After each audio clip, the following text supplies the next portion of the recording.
السلام عليكم ورحمة الله وبركاته. إن الحمد لله نحمده ونستعينه ونستغفره ونعوذ بالله من شرور أنفسنا ومن سيئات أعمالنا. من يهده الله فلا مضل له ومن يضلل فلا هادي له. وأشهد أن لا إله إلا الله وحده لا شريك له وأشهد أن محمدا عبده ورسوله صلى الله تعالى عليه وعلى آله وصحبه وسلم تسليما كثيرا. أما بعد، فقد قال الإمام البخاري رحمه الله تعالى: باب المعانقة وقول الرجل كيف أصبحت.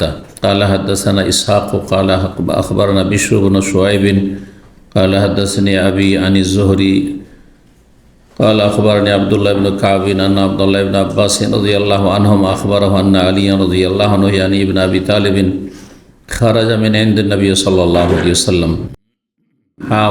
حدثنا أحمد بن صالح قال حدثنا أنبسة قال حدثنا يونس عن ابن شهاب قال أخبرني عبد الله بن مالك أن عبد الله بن عباس رضي الله تعالى عنه أخبره أن علي بن أبي طالب رضي الله عنه خرج من عند النبي في وجهه الذي توفي فيه، فقال الناس: يا أبا حسن كيف أصبح رسول الله صلى الله عليه وسلم؟ قال: أصبح بحمد الله باريا। الحديث।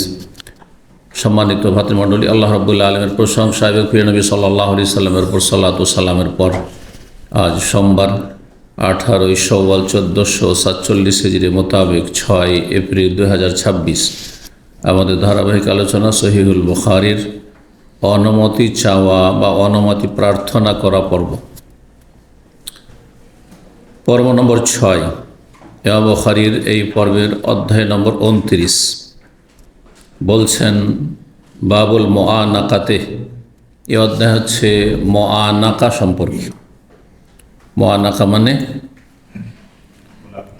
মানে আমাদের দেশীয় ভাষায় কোলাকলি করা, তাই না? কোলাকলি করা। মুআনাকা অনখ থেকে। অনখ মানে কাঁধ, কাঁধের সাথে কাঁধ মেলানো। অনখ, হ্যাঁ, কাঁধের সাথে কাঁধ মিলানো, এটা নাম হচ্ছে মুআনাকা।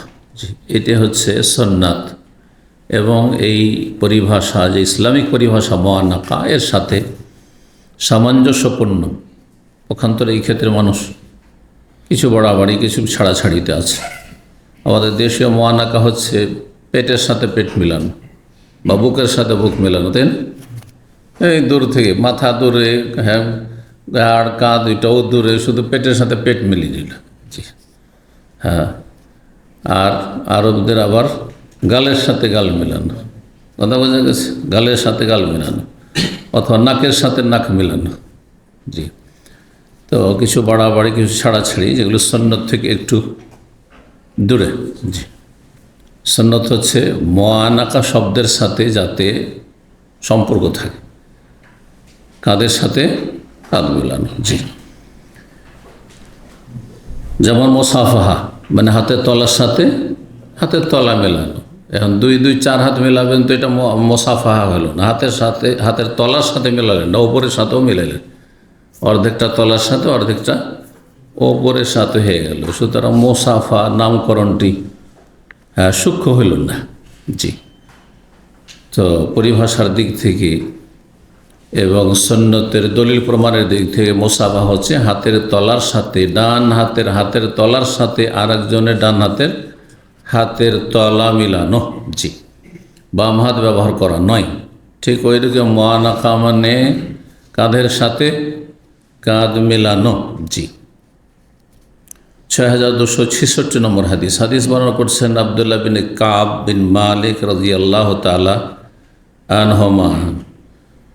বর্ণনা করেছেন আরেকজন বিখ্যাত সাহাবী আব্দুল্লাহ বিন আব্বাস রাদিয়াল্লাহু তাআলা আনহুমা থেকে। আব্দুল্লাহ নবী সাল্লাল্লাহু আলাইহি ওয়াসাল্লামের চাচাতো ভাই, আব্বাস চাচা, দুইজনেই সাহাবী ইবনে সাহাবী রাদিয়াল্লাহু আনহুম। আখবারাহু, তিনি জানিয়েছেন যে আন্না আলী রাদিয়াল্লাহু তাআলা আনহু। আব্দুল্লাহ কাব বর্ণনা করছেন আব্দুল্লাহ বিন আব্বাস থেকে, আব্দুল্লাহ আব্বাস বর্ণনা করছেন আলী রাদিয়াল্লাহু তাআলা আনহু সম্পর্কে। ঘটনাকে বলছেন যে আলী রাদিয়াল্লাহু তাআলা আনহু, অর্থাৎ কোন আলী? আলী ইবনে আবি তালেব, আবু তালেবের ছেলে আলী, নবী সাল্লাল্লাহু আলাইহি ওয়াসাল্লামের জামাতা। নবী সাল্লাল্লাহু আলাইহি ওয়াসাল্লাম যখন মৃত্যুশয্যায় ছিলেন, শেষ সময়গুলি কাটছিল, সে সময়ের ঘটনা বলছেন, খারাজা মিন ইনদিন নবী, নবী সাল্লাল্লাহু আলাইহি সাল্লামের কাছ থেকে বেরিয়ে আসলেন, মানে নবী সাল্লাল্লাহু আলাইহি সাল্লাম যে শয্যাশায়ী, হ্যাঁ, অন্তিম অসুস্থতায়, সে সময় তার কাছ থেকে বেরিয়ে আসলেন। জি, যেহেতু তিনি পরিবারের সদস্য, ঘরের জামাই, চাচাতো ভাই, তো দেখে আসলেন। এই হাদিসটির দুইটি সনদ এসছে। একটি সনদ ইমাম বুখারীর ওস্তাদ হচ্ছেন ইসহাক ইবনে রাহওয়িয়া, প্রখ্যাত ইমাম এবং ইমাম আহমদ রাহমাহুল্লাহর সহপাঠী। তার ওস্তাদ বিশ্ববিন সোয়েব, তার ওস্তাদ হচ্ছেন বিশ্বের পিতা সোয়েব, তার পিতা থেকে বর্ণনা করেছেন তিনি ইমাম জোহরি থেকে, তিনি আবদুল্লাহ বিন কাব থেকে। আর এখানে আর একটি সনদ হা, মানে তাহবিল, তাহবিলের সংক্ষিপ্ত আকার, যেটাকে আজকালকার ভাষায় শর্ট ফর্ম বলা হয়, MA, মাস্টার অফ আর্টস, তাই না? তো ঠিক ওই রকম তাহবিল থেকে, মানে সনদের পরিবর্তন। ও হাদ্দাসান আহমদ বিন সালেহ, এবং হাদিস বর্ণনা করেছেন আমাকে আহমদ বিন সালেহ, বলছেন কি ইমাম বুখারী। আর একটি সনদ, তাহলে এখানে দুইজন। প্রথম সনদে ইমাম ইসহাক বিন রাহওয়িয়া, ওস্তাদ ইমাম বুখারী। দ্বিতীয় সনদে আহমদ বিন সালেহ, তিনি আম্বাসা থেকে, ওখানে ছিল বিশর বিন সোয়েব, আর আম্বাসা ইউনুস থেকে, আর ওখানে বিশর বিন সোয়েব তার পিতা সোয়েব থেকে। তো এখন পর্যন্ত এসে মিলেনি দুটো সনদ। এসে মিলছেন আন ইবনে শিহাব, ইমাম ইবনে শিহাব জোহরিতে এসে মিলছেন। ইমাম জোহরি ইবনে শিহাব বলে তিনি খ্যাতি লাভ করেছিলেন এই কুনিয়াতে, মোহাম্মদ বিন আবদুল্লাহ বিন শিহাব আজ জোহরি। জি, কাল আখবারানি, ইমাম জোহরি বলেন আবদুল্লাহ বিন কাব বিন মালিক আমাকে জানিয়েছেন যে আবদুল্লাহ বিন আব্বাস তাকে জানিয়েছেন যে আলী রাদিয়াল্লাহু তাআলা, আলী বিন আবি তালেব বেরিয়ে আসলেন নবী সাল্লাল্লাহু আলাইহি ওয়াসাল্লামের কাছ থেকে, ফি ওয়াজহিল্লাযী তুফিয়া ফিহি, সেই অসুস্থতায়, যে অসুস্থতায় নবী সাল্লাল্লাহু আলাইহি ওয়াসাল্লাম ওয়াফাত পেয়েছেন, ইন্তেকাল করেছেন। নবী সাল্লাল্লাহু আলাইহি ওয়াসাল্লাম ইন্তেকাল করেছে। ওয়াফাতুন নবী হায়াতুন নবী নয়, কি ওয়াফাতুন নবী হায়াতুন নবী না। হাদিসে কি আসলো তুফিয়া, না আসলে নবী সাল্লাল্লাহু আলাইহি ওয়াসাল্লাম বেঁচে আছেন, তুফিয়া ওয়াফাত পেয়েছেন। ফাকালান নাস, লোকেরা জিজ্ঞেস করলো তখন, যেহেতু সবাই তার ভিতরে যেতে পারছে না, তো বাইরে লোকজনের ভিড়ভাড় রয়েছে, নবী সাল্লাল্লাহু আলাইহি ওয়াসাল্লাম খবর জানার জন্য সব উদ্বিগ্ন রয়েছেন। তারা জিজ্ঞেস করলেন, ইয়া আবা হাসান, হে আবু হাসান। কে? হাসানের বাবা। তাহলে আলী রাদিয়াল্লাহু তাআলা কুনিয়ত ছিল দুটি, ডাক নাম, একটি ছিল আবু হাসান, যেহেতু বড় ছেলে হাসান। আর এটি ভালো, কারো যদি একাধিক ছেলে মেয়ে থাকে তাহলে বড় ছেলে মেয়ের নামে যদি কুনিয়ত রাখে সেটা বেশি ভালো। এটাই প্রসিদ্ধ আমাদের দেশেও, বড় মেয়ে হোক আর ছেলে হোক, ওইটা বলে অমুকের বাবা, হ্যাঁ বলে ডাকে, তাই না, অমুকের মা। এটি বেশি ভালো। কিন্তু কেউ যদি মনে করে যে আমার মেজো ছেলে, সেজো ছেলে, ছোট মেয়ে, অন্য কোনো ছেলে মেয়ের নামে আমি আমার উপনাম রাখবো, জায়েজ আছে, কোনো অসুবিধা নেই। এছাড়াও ছেলে মেয়ে ছাড়া নিঃসন্তান কেউ যদি থাকে, অথবা এমনিতে কোনো কুনিয়ত রাখে, সেটাও জায়েজ। যেমন আলীর আরেকটি কুনিয়ত হচ্ছে আবু তোরাব, যেহেতু নবী সাল্লাল্লাহু আলাইহি ওয়াসাল্লাম দিয়েছিলেন। মাটির ধুলোর পিতা। আবু মানে ওয়ালাও হয় আজকালকার ভাষায়, আবু সম্বুল্লাতেন, দুই শীষওয়ালা, তাই না? আবু বিনতেন, দুই কন্যাওয়ালা, তাই না? জি। আবু ফলান, আবু অমুক। জি। আবু মানে ওয়ালা। জি। আবু কাস, কতগুলি চাউলের আবু দিয়েছে। তো কাস মানে গ্লাস, গ্লাসের বাপ চাউলটা, গ্লাসওয়ালা মানে গ্লাস মার্খাওয়ালা চাউল, দুই মেয়ে মার্খাওয়ালা চাউল, বোঝা গেছে? আবু সোমবার দুটো শীষ হতে ছাপা আছে, ওই দু শীষ বিশিষ্ট। তা আবু মানে বিশিষ্ট বা সাহেবের অর্থ ব্যবহার করে থাকে লোকেরা। এবার বুঝতে পেরেছেন? জি। যার অনেক ছেলে মেয়ে আছে ওকে যে আবুল আউলাদ। জি, অনেক ছেলে মেয়েওয়ালা। জি জি। তো জিজ্ঞেস করলেন। হ্যাঁ, এখানে আর একটি কথা কি বোঝা গেল, যে একাধিক কুনিয়ত রাখা যেতে পারে। কতগুলি মশলা জানা যাচ্ছে এখান থেকে, তাই না? একজনের একাধিক কুনিয়ত থাকতে পারে।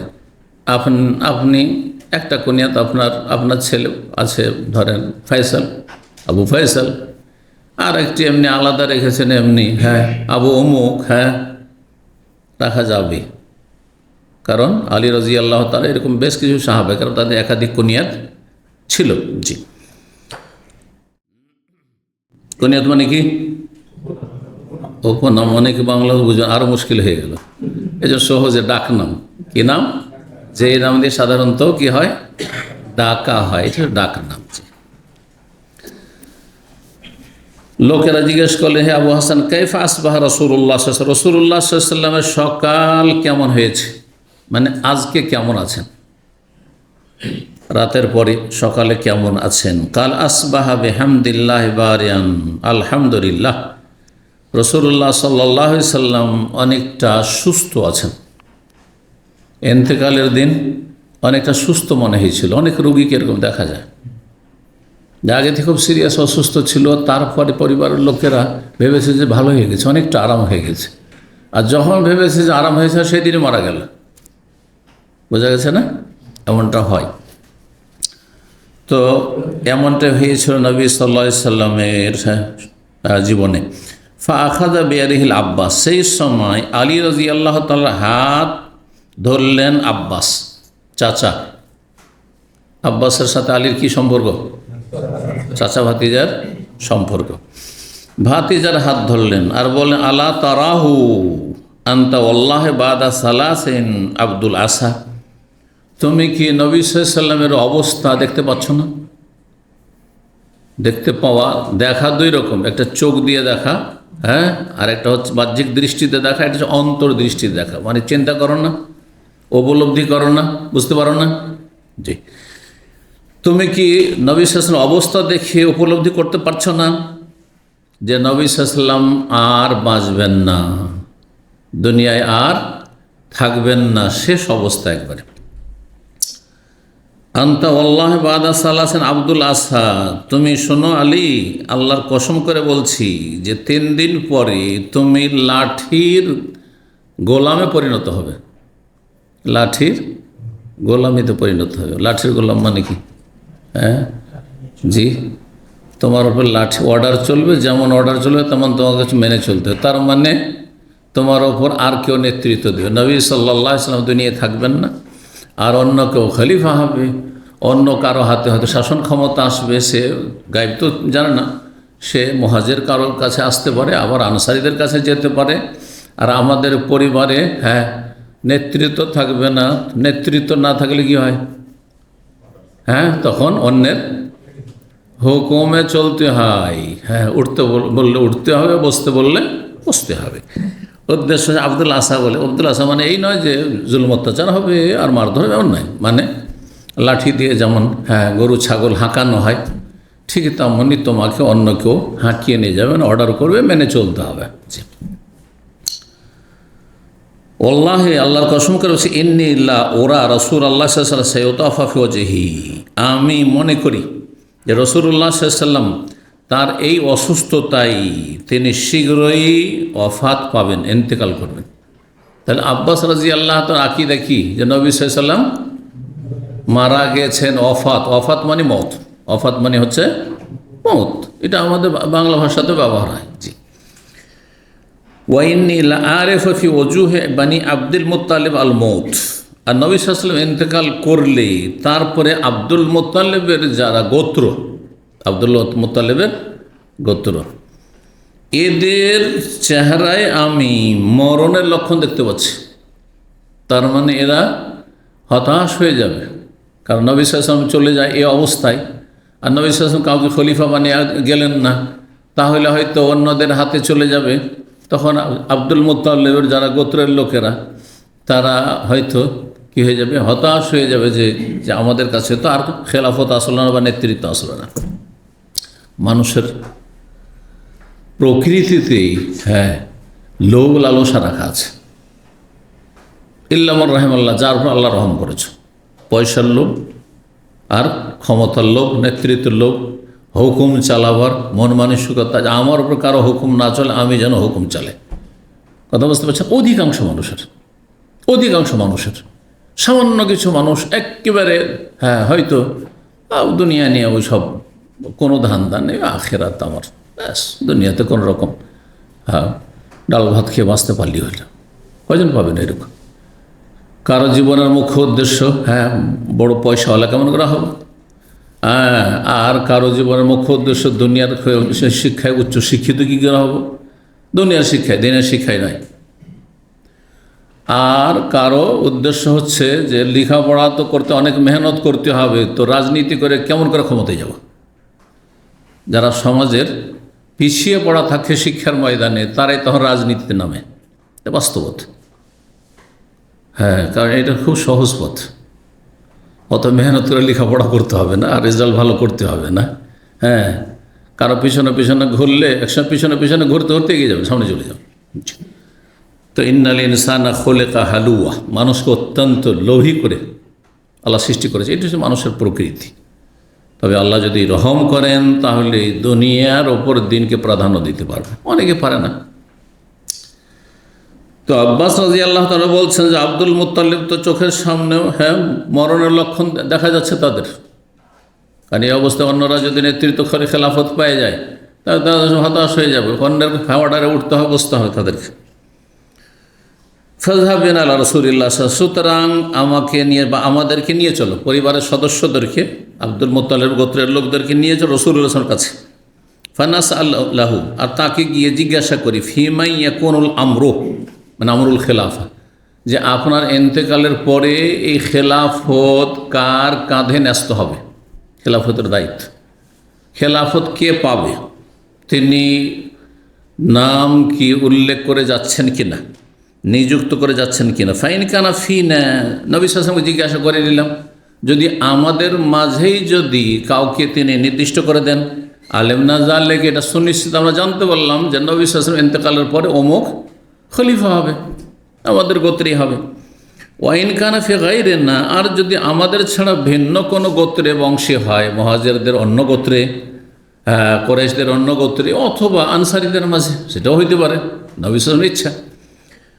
যদি অন্যদের মাঝে হয় তো আমার না হো, তাই নবী সাল্লাল্লাহু আলাইহি ওয়াসাল্লামকে আমরা বলবো, অনুরোধ করবো, ফাউসাবে না, আমাদের সম্পর্কে কিছু ওসিয়ত করবেন, আমাদের কিছু উপদেশ দেবেন, কেমনভাবে চলতে হবে, নেতার আনুগত্য করে, আর তারপরে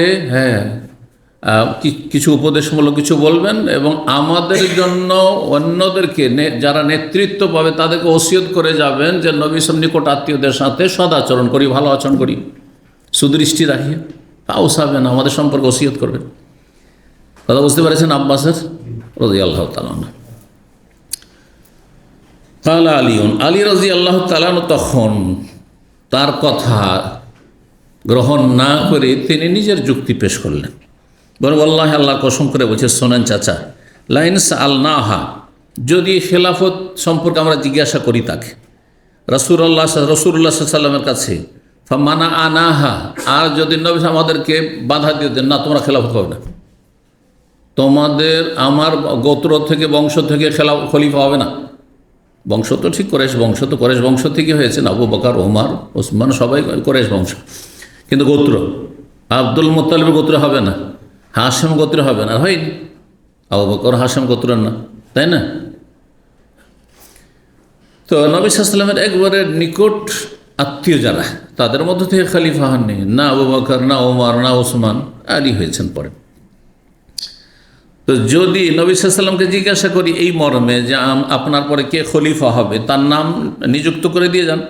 ফামানা আনাহা, আর আমাদেরকে যদি বাধাগ্রস্ত করে দেন যে না, এসব ধান্দা তোমাদের না, তোমরা ব্যাস দিন করো, আল্লাহ ইবাদতবন্দি করো, এই দুনিয়ার নেতৃত্ব তোমাদের কোনো অংশ নেই, হতে পারে না, এটা করে দিতে পারে।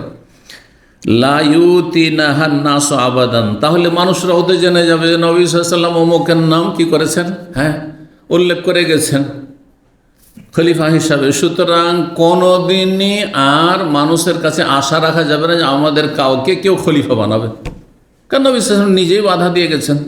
সবাই বলবে যে নবী সাল্লাল্লাহু আলাইহি ওয়াসাল্লাম তোমাদের বলছেন না, তোমরা নেতৃত্বে থাকবে না, সুতরাং আমাদেরকে আউট করে দিবে। তাহলে তার চাইতে ভালো এ সম্পর্কে না জিজ্ঞাসা করা।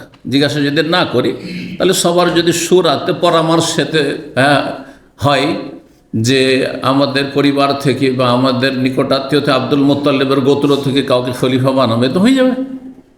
আর হয়েছেন, আলী রাদিয়াল্লাহু তো খলিফা, চতুর্থ খলিফা হয়েছে। জি, আব্বাসের যুক্তি কী ছিল? যে একজনের নাম উল্লেখ করে দিবে।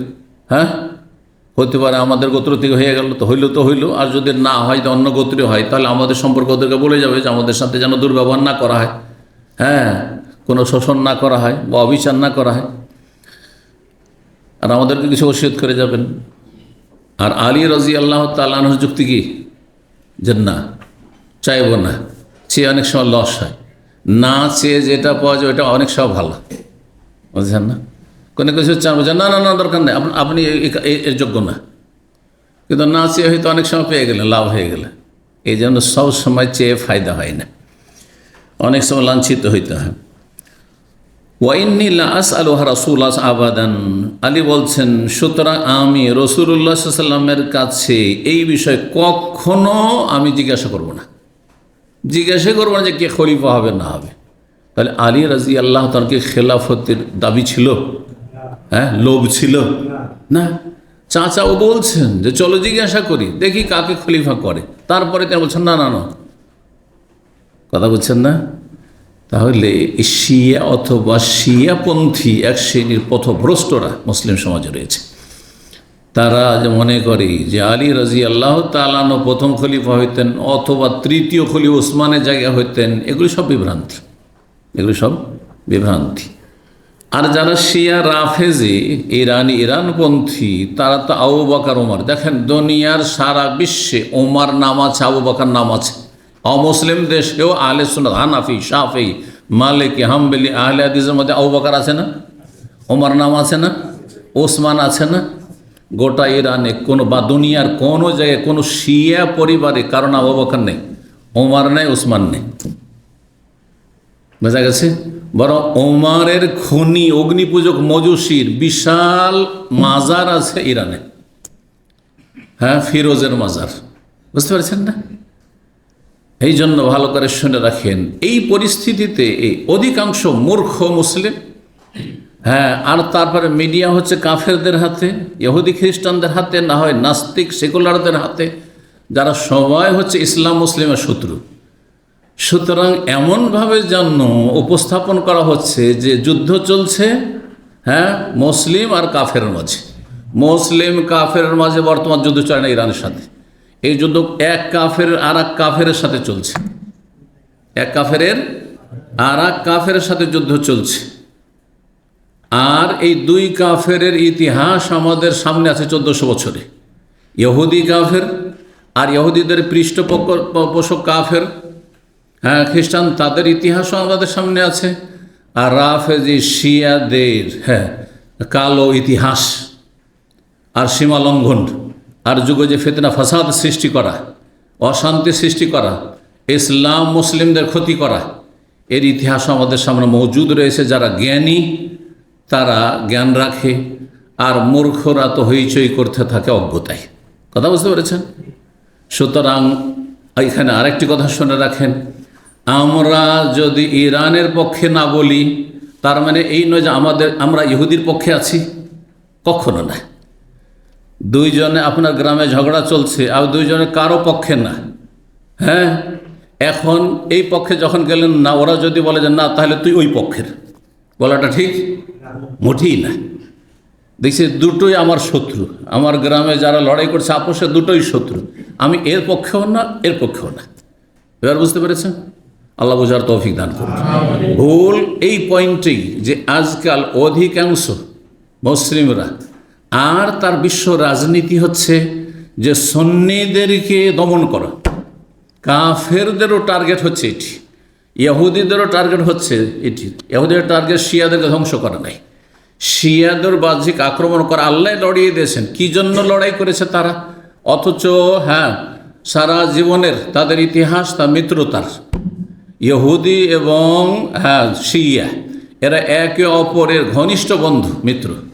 আল্লাহ যে কীভাবে তাদেরকে লড়িয়ে দিয়েছেন, আসলে বাহ্যিক লড়াই না, টেনে হেঁচড়ে সুন্নিদেরকে লড়াইয়ে হ্যাঁ আপনার ইনভলভ করতে চেয়েছিল, কিন্তু তাতে আল্লাহ তাদেরকে ব্যর্থ করেছেন। আল্লাহ যেন এই বিষয়গুলো বুঝার তৌফিক দান করেন। কথা বুঝতে পারছেন না? যে কখনো এটা মনে করবেন না যে কেউ ইরানের পক্ষে নয়, হ্যাঁ, সুতরাং সে হচ্ছে ইহুদিদের হ্যাঁ মিত্র, না, মোটেই না। ইহুদিরা আমাদের শত্রু আর মজুসি অগ্নি পূজক ইবনে সাবার উম্মত, এরাও আমাদের শত্রু। রাফেজিরা ওই যারা সাহাবায়ে কেরামদের শত্রু তারা আমাদের শত্রু, আর যারা ইসলাম মুসলিমের শত্রু ইহুদি এবং সালিবি তারা আমাদের শত্রু। আল্লাহ যেন সঠিক বিষয়টি বোঝার তৌফিক দান করেন। 30 নম্বর অধ্যায় বলছেন বাবু মান আজাবা বিল্লাব্বাইক ওয়া সাদিক। আচ্ছা, এখানে আরেকটি কথা বাকি থেকে গেছে। অধ্যায় কি ছিল? মুআন্নাকার কথা, তাই না? কোলাকুলি কথা। আর আরেকটি বিষয় ছিল বাবুল মুআন্নাকা, তারপর বলা হয় ওয়া কাউলুর রাজুলি, কোনো ব্যক্তি যদি বলে কোনো মানুষকে কাইফা আসবাহতা, তোমার সকাল কেমন হয়েছে, তোমার সকাল কেমন। আরবরা এইভাবে বলে কাইফা হালুকা বলে, আর সকালবেলা দেখা হলে কাইফা আসবাহত, সন্ধ্যাবেলা কাইফা আমসাইত, হ্যাঁ কেমন সন্ধ্যা। জি, যেমন আমাদের ভাষা আমরা বলি কেমন দিনকাল কাটছে, বলেন না, কেমন সময়কাল কাটছে বা দিনকাল কাটছে, বলছেন না, ঠিক ওই কাইফা আসবাহতা। দুটো বিষয় রয়েছে অধ্যায়। হাদিসে দুটো বিষয় আছে কি? হাদিসে একটি বিষয় শুধু আছে। দেখেন, এখানে জিজ্ঞাসা করলেন আবু হাসানকে লোকেরা কাইফা আসবাহা রাসূলুল্লাহ সাল্লাল্লাহু আলাইহি ওয়াসাল্লাম, রাসূলুল্লাহ সাল্লাল্লাহু আলাইহি ওয়াসাল্লাম সকাল কেমন হয়েছে, মানে কাইফা আসবাহা তার সাথে মিল আছে, কিন্তু মুআন্নাকা কোথায়? কোলাকুলির কথা তো নেই। ইমাম বুখারী কোলাকুলির কথা বর্ণনা করেছেন কিসে? অধ্যায়ে। কিন্তু হাদিস তো সেই অনুকূলে হইতে হবে না, হাদিসে তো তার দলিল প্রমাণ হইতে হবে। কোথায়? হাদিসের সাথে অধ্যায়ের মিল নেই, এটি জানার বিষয়, খুব গুরুত্বপূর্ণ বিষয়।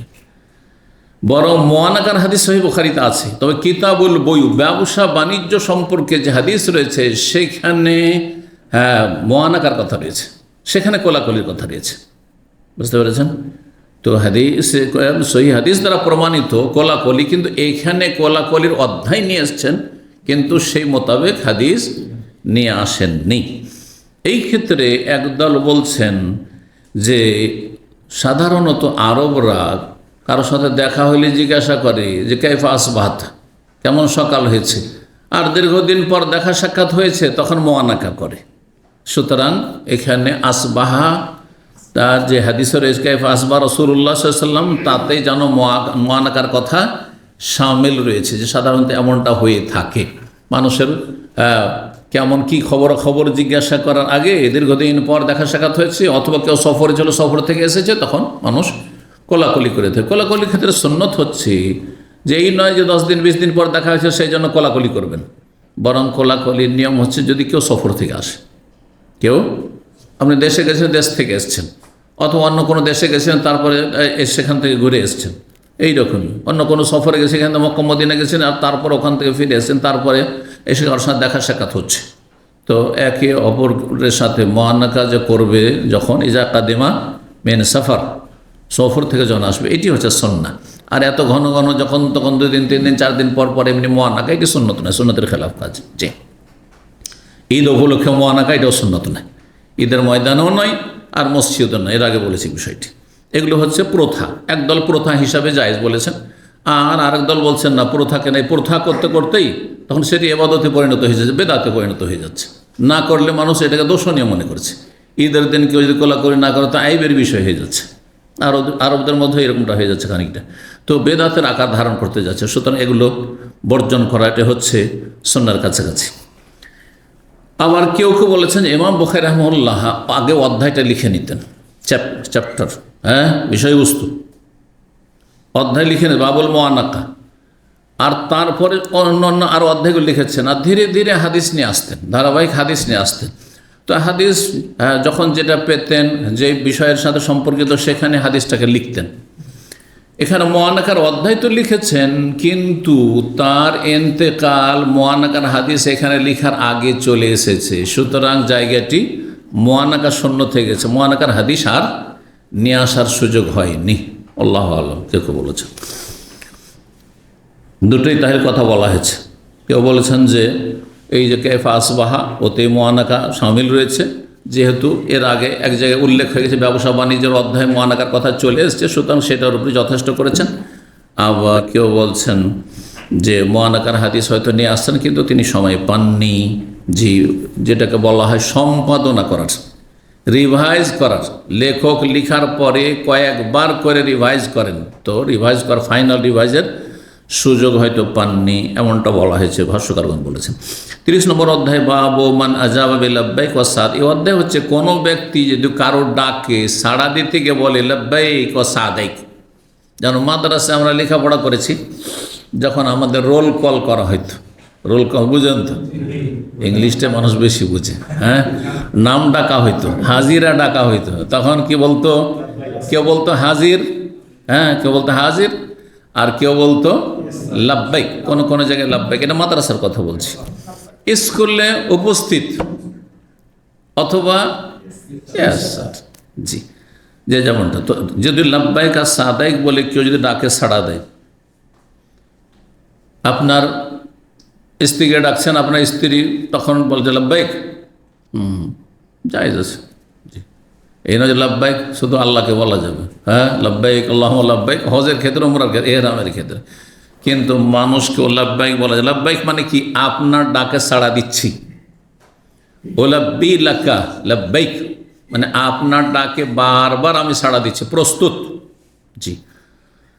ওয়াসাদাইক উসঈদুকা ইসআদান বাদা ইসআদিন মানে আমি বারবার উপস্থিত আপনার সামনে, যতবার ডাকবেন ততবার উপস্থিত, জি।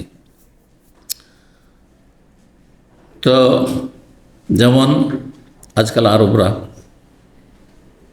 ওপরের বস, সুপারভাইজার, মদ্দির যদি হয় তো কি বলে, হ্যাঁ হাজির, হাজির, অনেকে বলে হাজিরিন, বহু বচন দিয়ে, হাজির মানে বারবার হাজির। বহু বচন নিয়ে আসার উদ্দেশ্য হচ্ছে যে আমি বারবার যখন ডাকবেন তখনই হাজির, জি। তো এই ছিল অধ্যায়। 6267 নম্বর হাদিস। হাদিস বর্ণনা করেছেন মুআয বিন জাবাল রাদিয়াল্লাহু তাআলা, তিনি বলেন, আনা রদিফুন নবী সাল্লাল্লাহু আলাইহি ওয়াসাল্লাম, আমি নবী সাল্লাল্লাহু আলাইহি ওয়াসাল্লামের বাহনের পেছনে বসেছিলাম। ফাকালা বলেন, ইয়া মুআয, হে মুআয। কুলতু, আমি বললাম, লাব্বাইক ওয়া সাদাইক, হে ইয়া রাসূলুল্লাহ, আমি, হে আল্লাহ রসুল, আমি উপস্থিত রয়েছি আপনার সামনে। সুম্মা কালা মিসলাহু, 3বার করে নবী সাল্লাল্লাহু বললেন, ইয়া মুআয লাব্বাইক ওয়া সাদাইক, ইয়া মুআয হাল তাদরি মা হাক্কুল্লাহ আল ইবাদ। 3বার বলার পরে বললেন, তুমি কি জানো যে আল্লাহর হক বান্দার ওপর কি, আল্লাহর পাওনা বান্দার ওপর কি? কুলতু, আমি বললাম, লা। অন্য রিওয়ায়াতে রয়েছে আল্লাহ ওয়া রাসূলুহু আলাম, জি, ওইটাই বেশি ভালো। আর যদি কেউ লা বলে তো কোনো অসুবিধা নেই। ধরেন আমাকে কেউ মাসলা জিজ্ঞাসা করল, আমি যদি বলি জানি না, তাও জায়েজ। ওর চাইতে হলো আল্লাহ আলম, আল্লাহ বেশি ভালো জানেন, জি। কিন্তু না জেনে আনুমানিক জবাব দেওয়া হারাম, জি। কাল হাক্কুল্লাহ আল ইবাদ, নবী সাল্লাল্লাহু আলাইহি ওয়াসাল্লাম বললেন যে আল্লাহর হক হচ্ছে বান্দার ওপর, আইয়া বুদুহু ওয়ালা ইউশরিকু বিহি শাইআ, তারা এক আল্লাহর ইবাদত করবে, তার সাথে কোনো কিছুকে শরীক করবে না। সুম্মা সারা সাতান, তারপরে কিছুক্ষণ চললেন। সুম্মা কাল পাকালা, তারপরে বলে, ইয়া মুআয, হে মুআয। কুলতু লাব্বাইক ওয়া সাদাইক, ইয়া রাসূলুল্লাহ, হাজির আছি, হাজির। কাল হাল তাদরি, তুমি কি জানো মা হাক্কুল ইবাদি আলাল্লাহ, বান্দার হক আল্লাহর উপর কি? এজা ফালু যালিকা, এরা যদি আদায় করে দেয়, মানে বান্দা যদি আল্লাহর হক আদায় করে দেয়, তাহলে আল্লাহর উপর বান্দার হক কি, কি পাওনা? সেখানেও কি বললেন, আল্লাহ ও রাসূলুহু আলাম, আল্লাহ এবং তার রসুল বেশি জানেন। নবী সাল্লাল্লাহু আলাইহি ওয়াসাল্লাম জীবদ্দশায় আল্লাহ রসুল বলতেন, নবী সাল্লাল্লাহু আলাইহি ওয়াসাল্লাম ইন্তেকালের পরে আল্লাহ আলাম বলবেন। তারপরে নবী সাল্লাল্লাহু আলাইহি ওয়াসাল্লাম বললেন যে আল্লাহর ওপর বান্দার হক হচ্ছে যদি আল্লাহর ইবাদত করে মানুষ, আল্লাহর সাথে শরিক না করে, শিরক মুক্ত ইবাদত করে। শিরক মুক্ত না হলে ইবাদতই হয় না, শিরক হয়। যদি আপনি সেজদাকে 2 ভাগে ভাগ করেন, যে নামাজের সেজদা আল্লাহর জন্য আর মাজারের সেজদা হচ্ছে কবরের জন্য, তাহলে আপনার এটা ইবাদতের জীবন হলো না, আপনি মুশরিক। আপনি আল্লাহর বান্দান, আব্দ না, মুশরিক আপনি। আচ্ছা, দোয়া মাঝে মাঝে আল্লাহকে ডাকছেন, মাঝে মাঝে গৌসকে, ইয়া গৌস মাদাদ, ইয়া খাজা মাদাদ, তাহলে আপনি মুশরিক। হ্যাঁ, আপনি মুশরিক, আপনি আল্লাহর বান্দা না। তো যদি তারা আল্লাহর ইবাদত করে, আল্লাহর সাথে শরীক না করে, তাহলে আল্লাহ ইউআযিবুহুম, আল্লাহ তাদেরকে আযাব দেবেন না। অন্য রিওয়ায়াতে আল্লাহ ইউআযিবু মান লা ইউশরিক বিহি শাইআ, যারা আল্লাহর সাথে শিরিক না করে আল্লাহর ইবাদত করে মারা যাবে। শুধু শিরিক করলো না, ইবাদতও করলো না, মাজার পূজাও করে নাই আর নামাজও পড়েনি, জান্নাত হবে নাকি? নেগেটিভ পজিটিভ দুটোই লাগবে। আল্লাহর ইবাদত করতে হবে মানে ফরজ ওয়াজিব আদায় করতে হবে, নামাজি হইতে হবে, হ্যাঁ, রোজাদার হইতে হবে, ফরজ ওয়াজিব আদায় করতে হবে, হারাম নাজায়েজ থেকে বাঁচতে হবে। আর শিরক থেকে নেগেটিভ হচ্ছে শিরক মুক্ত হইতে হবে, দুটোই থাকতে হবে। যেমন অনেক বংশীয় আহলে হাদিস আছে, জন্মসূত্রে আহলে জীবনেও মাজারে যায়নি, যাবেও না, কোনোদিন কেউ নিয়ে যেতে পারবে না হয়তো, জীবনে কোনো মিলাদ টিলাদ কিচ্ছু দেয়, এইসব বেদাত কিচ্ছু নেই, কিন্তু বেনামাজি, নামাজ সেকুলার, পেট পূজারি, জানা যাবে? এত সহজ না, মোটে না। নাম দিয়ে কেউ জান্নাতে যাবে না, নাম অনুযায়ী কাজ কাম হইতে হবে। জি, 6268 নম্বর হাদিস বর্ণনা করছেন ইমাম আমাশ, সুলাইমান আল আমাশ, সুলাইমান ইবনে মেহরান আল কুফার ইমাম ছিলেন তিনি। ইমাম বুখারীর ওস্তাদের ওস্তাদ ওমর বিন হাফস, ইমাম বুখারীর ওস্তাদ, তার ওস্তাদ হচ্ছেন তার পিতা হাফস, তার ওস্তাদ হচ্ছেন সুলাইমান ইবনে মেহরান আল কুফি আল আমাশ। কালা হাদ্দাসান, তার ওস্তাদ হচ্ছে যায়েদ বিন ওয়াহাব। তার হাদ্দাসান আল্লাহ আবু রাবজা, তিনি তাবেঈ, যায়েদ বিন ওয়াহাব। তিনি বলছেন আমাদেরকে হাদিস বর্ণনা করেছেন, আল্লাহর কসম করেছে আবু যার রাদিয়াল্লাহু তাআলা আনহু কোথায়? রাবাজা নামক স্থানে। রাবাজা মদিনা থেকে আল কাসিম আসতে যখন মোটামুটি 200 কিলোমিটার মতো, 170 থেকে 200, কেউ 170 লিখেছে, কেউ 200, কারণ পুরাতন রাস্তা নতুন রাস্তায় পার্থক্য রয়েছে। আগের পুরাতন রাস্তা আলাদা ছিল, এখন নতুন রাস্তা হয়েছে যেটা হাইওয়ে। তো যাই হোক, 170 থেকে 200 কিলোমিটার কাছাকাছি দূরত্বে মদিনা থেকে আল কাসিমের দিকে আসতে রাবাজা নামক একটি এলাকা আছে। যেহেতু আমরা হাদিস পড়েছি আর ইসলামের ইতিহাস পড়েছি, আরব দেশের ইতিহাস পড়েছি, সুতরাং যখনই আমি এই রাস্তা দিয়ে আসি, এবারও আমার ছেলে মেয়ে সবাইকে নিয়ে আসছিলাম, তো গাড়িতে যারা ছিল তাদেরকে বললাম যে এখানে একটি জায়গা আছে যার নাম হচ্ছে রাবাজা। এই জায়গায় আবু যার রাদিয়াল্লাহু তাআলা আনহু হিজরত করে চলে এসেছিলেন এবং শেষ জীবন পর্যন্ত এখানেই ছিলেন, তার ইন্তেকাল হয়েছিল। তার জানাজা পড়ার সময় লোকজন কেউ তেমন ছিল না, তার এক গোলাম ছিল। আর ইবনে মাসউদ রাদিয়াল্লাহু তাআলা আনহু একদল লোকজনকে নিয়ে সফরে যাচ্ছেন, কুফার উদ্দেশ্যে যাচ্ছিলেন, তখন তারা এই জানাজায় শরীক হয়েছেন, জানাজা আদায় করেছিলেন। জায়গাটি রাস্তার ওপর থেকে লোকেশন দেওয়া আছে, একটু ভালো করে লক্ষ্য করলে একটা লোকেশন দেওয়া আছে রাবাজা বলে। এই রাবাজা নামক জায়গাটি একটি মিকাত হাদিস রয়েছে, জাত ইরক। হজের মিকাত কয়টি কে বলতে পারে? মাত্র 3টি। কে বললো? ওই 5টি। হ্যাঁ, কি তাড়াতাড়ি, এত ভূমিকা বলতে মুশকিল। হ্যাঁ, এলাম তাড়াতাড়ি গেছে, এর কাশিতে সব গেছে। হ্যাঁ, বীর আলী বলে হাদিসে নেই। হ্যাঁ, গেল সব। হ্যাঁ, তার মধ্যে একটি হচ্ছে জাতে ইরক, একটি হচ্ছে জাতে ইরক। জি, এই জাতে ইরক ইরাকবাসীদের জন্য জাতে ইরক, যেটি যে আল কাসিম হয়ে যখন মদিনা ঢুকছেন তখন বাম হাতে পড়বে, আর তায়েফ দিয়ে যখন মক্কা ঢুকছেন তখন ডান হাতে পড়বে। বোঝা গেছে? সরাসরি তায়েফের সাইল আর সাইলুল কবির, হ্যাঁ, আর আরেকটু ডান দিকে গেলে সেটি হচ্ছে এই রকমের কোনো হাইওয়ে নাই সেই এলাকায়, জাত ইরক। এই জাত ইরকের কাছাকাছি রাবাজা নামক জায়গাটি, মদিনা থেকে প্রায় 200 কিলোমিটার দূরে। আর এলাকার নাম বর্তমানে হানাকিয়া থেকে 100 কিলোমিটার দূরে। বলছেন যে আবু যার রাদিয়াল্লাহু তাআলা আনহু রাবাজাতে হাদিস বর্ণনা করেছেন। আবু যার রাবাজা কেন চলে এসেছিলেন? কারণ তার একটি বিরল ফতুয়া ছিল, যেই ফতুয়া সাহাবা ইকরামদের একেবারে ইজমার খেলাফ ছিল। ওনার বুঝে উনি একবার অনড় ছিলেন, কট্টর ছিলেন, মোটেই সরে আসছিলেন না। কিন্তু মানুষ মাত্র ভুল হইতে পারে, নবী না। ওনার কথা ছিল, উনি অনেক বেশি পরকালমুখী ছিলেন, আর এটা খুব বেশি হইতে গিয়ে ফতুয়া ভুল হয়ে গেছে। এই জন্য কখনো কখনো ইবাদত বন্দেগীতে কঠোরতা অবলম্বন করতে গিয়ে মানুষ কি হয়ে যায়, সীমা ছড়িয়ে যায়। যেমন অনেকেই সহি শুদ্ধ নামাজ পড়তে গিয়ে রাফায়দান আমিনের গুরুত্ব খুশুর চাইতে বেশি দিয়ে দিচ্ছে, অথচ খুশু হচ্ছে ফরজ। হ্যাঁ, অন্তর লাগিয়ে নামাজ পড়া। মানে একটা লোক, হ্যাঁ, কাঁধে কাঁধ লাগানো, পায়ে পা ছাটানো, এটাকে এত গুরুত্ব দিয়ে দিয়েছে যে অনেক সময় খুশুর চাইতে বেশি বাড়িয়ে দিয়েছে। পাশের লোক হচ্ছে ওই সুন্নতের খেলাফ বেদাতি তরিকার নামাজ পড়ালো, ও পায়ে পা লাগাবে না, কাঁধে কাঁধ লাগাবে না, ওর শরীরে অ্যালার্জি আছে। কথা বুঝতে পেরেছেন? যার ফলে ঘুসকিতে আছে আর এ বলছে তুই কত দূর যাবি, তুই লেগেই আছে। এমন কিছু লোকেরা আছে, ও ভাবছে এটা করতেই হবে, অথচ এইটা করতে গিয়ে ওর খুশু সব শেষ। ফরজ খুশু, একগ্রতা, যেটা নামাজের রূহ, আত্মাই শেষ। হ্যাঁ, আত্মাকে রক্ষা করবেন আগে, না আপনি শরীরের হাত পা এগুলো রক্ষা করবেন আগে? আরে রফায় দেন, আমিন জোরে বলা, কাঁধে কাঁধে মেলানো আর পায়ে পা মেলানো, এগুলা হচ্ছে ওই হাত পায়ের আঙ্গুল এগুলোর মতো, বুঝতে পেরেছেন? আর খুশু হচ্ছে কিসের মতো? আত্মার মতো। আত্মা নেই, তারপরে নামাজটাই তো শেষ। শুধু নামাজের বডি আছে, তাদের কিচ্ছু নেই। এটা বেশি জরুরি। সুতরাং কেউ সুন্নতের খেলাফ করবো, যাবে যাক। হ্যাঁ, শয়তান ওর পাশে নামাজ, আমার পাশে না।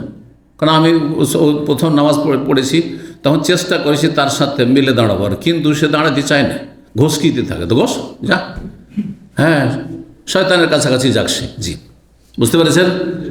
তো এই যে কথাটি বলছিলাম, যে বেশি পাবন্দি করতে গিয়ে অনেকে চরমপন্থায় চলে যায়। তার একটি নজির হচ্ছে যে তিনি বড়ই আল্লাহওয়ালা মানুষ ছিলেন, আর তারপরে একেবারে আখেরাতমুখী আর দুনিয়া একেবারে বিমুখ ছিলেন। হ্যাঁ, জহুদ আর তাকওয়ার একবার শীর্ষস্থানে ছিলেন। তিনি ভাবতেন যে সারাদিন খেয়ে দিয়ে পরিবারের খরচ করে যা কিছু টাকা পয়সা উদ্বৃত্ত হলো সব সন্ধ্যাবেলা দান করে ঘুমাইতে হবে, টাকা পয়সা বাড়িতে রেখে ঘুমানো যাবে না। এখন এই ফতোয়া যদি দেওয়া যায় তো হ্যাঁ, সব মুসলিম মুরতাদ হয়ে যাবে, সব মুসলিম মুরতাদ হয়ে যাবে। বোঝেন না? ওই টাকা পয়সার কালকের খাওয়া দাওয়ার ফিকির করবেন, আগে ইসলামের ফিকির। দেখেন আজকাল ভারতে আজকাল ভোটার লিস্টের নাম ওঠাবার জন্য হাহাকার অবস্থা, হার্ট অ্যাটাক করে দিচ্ছে, অথচ নামাজ নেই, ফরজ রোজা নেই। হ্যাঁ, হারাম খাচ্ছে, হারামে ডুবে আছে, বিভিন্ন পাপে জড়িয়ে আছে, কোনো সংশোধন নেই। এত যে আল্লাহর আযাব, জালেমের জুলম, কোনো সংশোধন নেই। হ্যাঁ, কিন্তু সুবহানাল্লাহ, দেশে গিয়ে বুঝতে পারলাম হাহাকার অবস্থা। অনেক লোকের আরে শান্ত আল্লাহর উপর ভরসা করো, বলছে আল্লাহর উপর ভরসা করবো, যাবো কোথায়? সবকে তো জেলে উঠিয়ে নিয়ে যাবে। লাহা বলে আল্লাহ কথা বলে, জালেমের জুলুমকে এত ভয় করে না, রবের আযাব জাহান্নামকে ভয় করেন না আপনি? আল্লাহর দিকে ফিরে আসুন।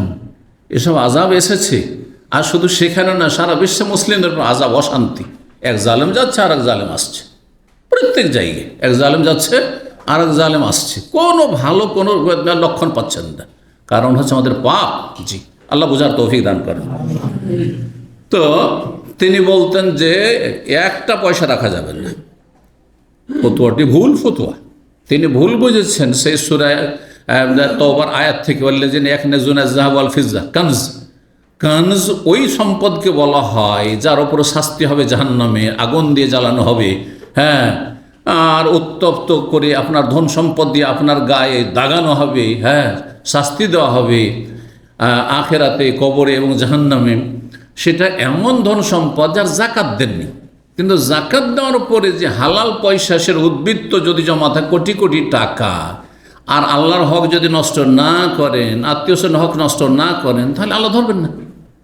এরই সাহাবায়ে কেরামদের ফতোয়া ছিল, কিন্তু তিনি এই বিরল ফতোয়ার জন্য যার তার সাথে কি হয়ে যেত, হ্যাঁ, ঝগড়া বিবাদ লেগে যেত। জি, আমাদের সমাজে দেখবেন, আগের যুগে দেখতাম কিছু মুন্সি ছিল, মোল্লা মুন্সি ছিল, গ্রামেও বংশী বাঁধিয়ে দিত, যার তার সাথে ঝামেলা বাঁধিয়ে দিত, একটু উল্টাপাল্টা ফতোয়া দিলে ঝামেলা বাঁধিয়ে দিল, এগুলি করত। বুঝতে পারছেন না? তো চরমপন্থা অথবা আপনার সীমা লঙ্ঘন, বাড়াবাড়ি, মানুষের ক্ষতি করে। এতে যখন মদিনে কারোর সাথে মিল মহব্বত হইতো না, ওসমান রাদিয়াল্লাহু খেলাফত আমলে ওসমান দেখলেন যে এখানে থাকলে ডেইলি ঝামেলা হইতে থাকবে। সুতরাং তাকে পরামর্শ দিলে যে তুমি একটু দূরে থাকো, চোখের আড়ালে থাকো মানুষের। ঠিক আছে, তোমার ফতোয়ায় তুমি অনড় থাকবে, হটবে না ফতোয়া থেকে, তো ঠিক আছে, তুমি রাওয়াজা নামক স্থানে বসবাস করো, ওখানে এরা যাবেও না, আর তোমার সাথে কেউ ঝামেলাও করবে না, যা আল্লাহর ইবাদতবন্দি করো। তো হিজরত করে চলে গেছিলেন, ওখানে তার ইন্তেকাল হয়েছিল। আবু যার রাদিয়াল্লাহু তাআলা আনহু হাদিস বর্ণনা করেছেন রাবাজা নামক স্থানে। তিনি বলেন, কুনতু আমশি মা নবী সাল্লাল্লাহু আলাইহি ওয়াসাল্লাম ফি হারাতিল মদিনা ইশান। একদিন আমি রাসূলুল্লাহ সাল্লাল্লাহু আলাইহি ওয়াসাল্লাম হাঁটছিলাম মদিনার হাররা নামক এলাকায় এশার সময়, রাত্রিবেলা। হাররা দুই দিকে রয়েছে, হাররা শারকিয়া পূর্ব দিকে রয়েছে, হ্যাঁ, আর হাররা গারবিয়া পশ্চিম দিকে রয়েছে, পশ্চিম দিকে রয়েছে। পশ্চিম দিক কোন দিক?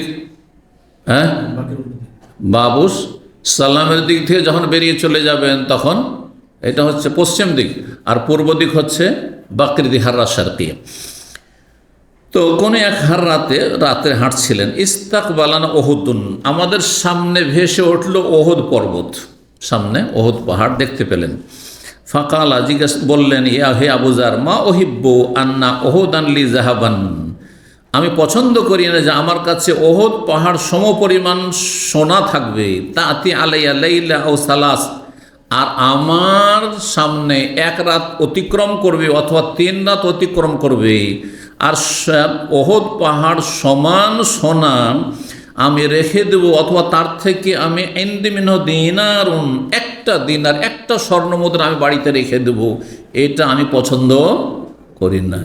এই কথাটিও বুঝতে ভুল করেছেন তিনি। নবী সাল্লাল্লাহু আলাইহি ওয়াসাল্লাম নিজের জন্য পছন্দ করেন না, কিন্তু এটি অন্যের জন্য ধন সম্পদ সঞ্চয় করে রাখা হারামের কি প্রমাণ? আল্লাহওয়ালা মানুষ খেয়ে দিয়ে আশেপাশে গরিব আছে, সবকে যা আছে আমার কাছে আজকে খাইয়ে দাও, শেষ করে দেন, কালকে সকালে, কালকে হবে। পাখি যখন খেতে পাচ্ছে, পশু প্রাণী খেতে পাচ্ছে, আমি খেতে পাবো না? আল্লাহকে অধিক তাওয়াক্কুল, সেটা নবী সাল্লাল্লাহু আলাইহি ওয়াসাল্লামের চরিত্র ছিল, বৈশিষ্ট্য ছিল, কিন্তু উম্মতের জন্য সেটা ফরজ নাই। আমাদের জন্য ফরজ, সেটি ফরজ নাই, কিন্তু এটা যদি কেউ করতে পারে আরও ভালো, আরও ভালো, যে খেয়ে দেশে আবার কালকে চিন্তা করা যাবে, সকাল হবে তখন রুজি রোজগার করবো, আল্লাহ দেবে, তারপরে খাবো, কোনো অসুবিধা নেই, জায়েজ আছে। কিন্তু আল্লাহর উপর তাওয়াক্কুল থাকতে হবে। আর তাওয়াক্কুল না থেকে সকালবেলা দেখে নাস্তা পেলেন না, তখন সকাল দুপুরে জোহরে গিয়ে কোনো মসজিদে ভিক্ষা করতে দাঁড়িয়ে গেলেন, তাহলে আপনার জন্য হারাম, জায়েজ নয় কাজ। কথা বুঝতে পেরেছেন? দান সাদকা করে দিয়ে তারপরের দিন যদি ভিক্ষা করতে দৌড় দেন, বা আপনার ছেলে মেয়েদের ভিক্ষা করতে লাগে, বা চরিত্রহীন হয়ে যায়, সেজন্য অভাবে সব নষ্ট হয়ে যায়, তখন জায়েজ হবে না। জি। তো রাসূলুল্লাহ সাল্লাল্লাহু আলাইহি ওয়াসাল্লাম এই কথা বললেন, আর এই কথাগুলি আবু যর রাদিয়াল্লাহু এইভাবে নিয়েছিলেন যে টাকা পয়সা একটা দিনার নবী সাল্লাল্লাহু আলাইহি ওয়াসাল্লাম রাখা পছন্দ করেননি, সুতরাং কারো জন্য রাখা জায়েজ নয়, না হলে কানজ হয়ে যাবে, জাহান্নামের আযাব হবে। এইখানে গিয়ে ভুল বুঝে নিয়েছিলেন উনি। তো তবে ইল্লা আরসুদুল দাইনি, তবে যদি আমার ওপর ঋণ থাকে, ঋণ পরিশোধের জন্য সেটাকে যদি আমি সঞ্চিত করে রাখি, যে অমুক পাওনা পাবে আর এখনও সে আসতে পারেনি, সুতরাং টাকাটা রাখি, কালকে বা পরশু আসবে তখন দেব, সেটা ভিন্ন বিষয়। ইল্লা আন আকুল আবহি, তাহলে এত টাকা পয়সা যদি কারো কাছে থাকে কি করব? বলছে নবী সাল্লাল্লাহু আলাইহি ওয়াসাল্লাম বলছেন যে আমি এই রকমটা করব। আকুল বেহি কালার সেলা, যদি বেহি আসে তাহলে তখন করার মানে হয়, করার অর্থ বহন করে। আমি এমনটা করব আল্লাহর বান্দাদের মাঝে, মানে বিতরণ করব, ডানে বামে যে যখন আসবে বিতরণ করে সন্ধ্যা হইতে হইতে শেষ করে দেবো। জি, হা কাজা ওহা কাজা ওহা কাজা, এইভাবে যে আসবে তাকে দেবো, যে আসবে তাকে দেবো, যে আসবে তাকে দেবো, যে দিক থেকে যে আসবে দিয়ে শেষ করে দেবো। ও আরানা বিয়াদ, নবী সাল্লাল্লাহু আলাইহি ওয়াসাল্লাম এইভাবে নিজ হাত দ্বারা দেখালেন যে আমি দান সাদকা করে সব শেষ করে দেবো, কিচ্ছু রাখবো না, যদিও ওহুদ পাহাড়ের সমপরিমাণ আমার কাছে সোনা দানা থাকে। সুম্মা কালা, তারপরে বললেন, শোনো ইয়া বাজার, কুলতু, আমি বললাম, লাব্বাইক ওয়া সাদাক ইয়া রাসূল, এই যে লাব্বাইক বলা প্রমাণিত হইল, হ্যাঁ, লাব্বাইক ওয়া সাদাক ইয়া রাসূলুল্লাহ। কালা আল আকসারুনা হুমুল আকাল্লুন, শোনো যারা সবচেয়ে বেশি পয়সাওয়ালা, ধন সম্পদশালী, তারা পরকালে সবচাইতে কম নেকিওয়ালা হবে, নেকির পরিমাণ তাদের কম হবে। যার যত বেশি দুনিয়ার বোঝা, সে তত পরে জান্নাতে যাবে, তত পরে জান্নাতে যাবে। যেমন এয়ারপোর্টের উদাহরণ দিয়ে, আর আমরা চোখের সামনে এটা দেখি, কারো হাতে দেখা যাচ্ছে যে এত ভারী লাগেজ, হ্যাঁ, সে যে নুয়ে পড়ছে, নিয়ে চলতে পারছে না, যার ফলে আস্তে ধীরে চলছে, ঠিক না? আর আরেকজনের হাতে কিচ্ছু নেই, শুধু পাসপোর্টটা আছে, প্লেন থেকে নেমে এমন দৌড় দিল ইমিগ্রেশনের নাম্বার 1, সে আগেই বেরিয়ে গেল। হচ্ছে না? হ্যাঁ, এটা হচ্ছে বাস্তবতা। গরিব মানুষ হাসরের মাঠে যাবে, আল্লাহর কাছে হিসাব শুরু হবে। আল্লাহ হিসাব নেবে তার তৌহিদ ঠিক আছে, শিরক করেনি, হিসাব নেবেন তারপরে 5 ওয়াক্ত সালাতের, নামাজে ঠিক আছে, আমির গরিব সবারও ফরজ, নামাজেও পাস। হ্যাঁ, রোজার আল্লাহ জিজ্ঞাসা করে, রোজা তো পাস, গরিব মানুষ রোজা রেখেছে। জাকাত আল্লাহ জিজ্ঞাসা করবেন, এই গরিব জাকাত কেন দিসনি, জিজ্ঞেস করবেন? হজের কথা জিজ্ঞাসা করবেন? তো পয়সাই নেই তো কি জিজ্ঞাসা, আর জিজ্ঞাসাই নেই। ধনির হ্যাঁ নামাজের হিসাব, তৌহিদের হিসাব দিল, তারপর নামাজের হিসাব। আর অধিকাংশ পয়সাওয়ালারা পয়সা পয়সা পয়সা করতে করতে করতে গিয়ে হ্যাঁ এত গভীর রাতে ঘুমায় যে ফজর গায়েব হয়ে যায়। সকাল 10টায় উঠে তখন দোকানে গিয়ে বসছে, নামাজটা পড়লো, তারপরে দোকানে না হয় অফিসে গেল। করছে না, করছে না? তার নামাজে গিয়ে ঘাটতি পয়সাওয়ালার।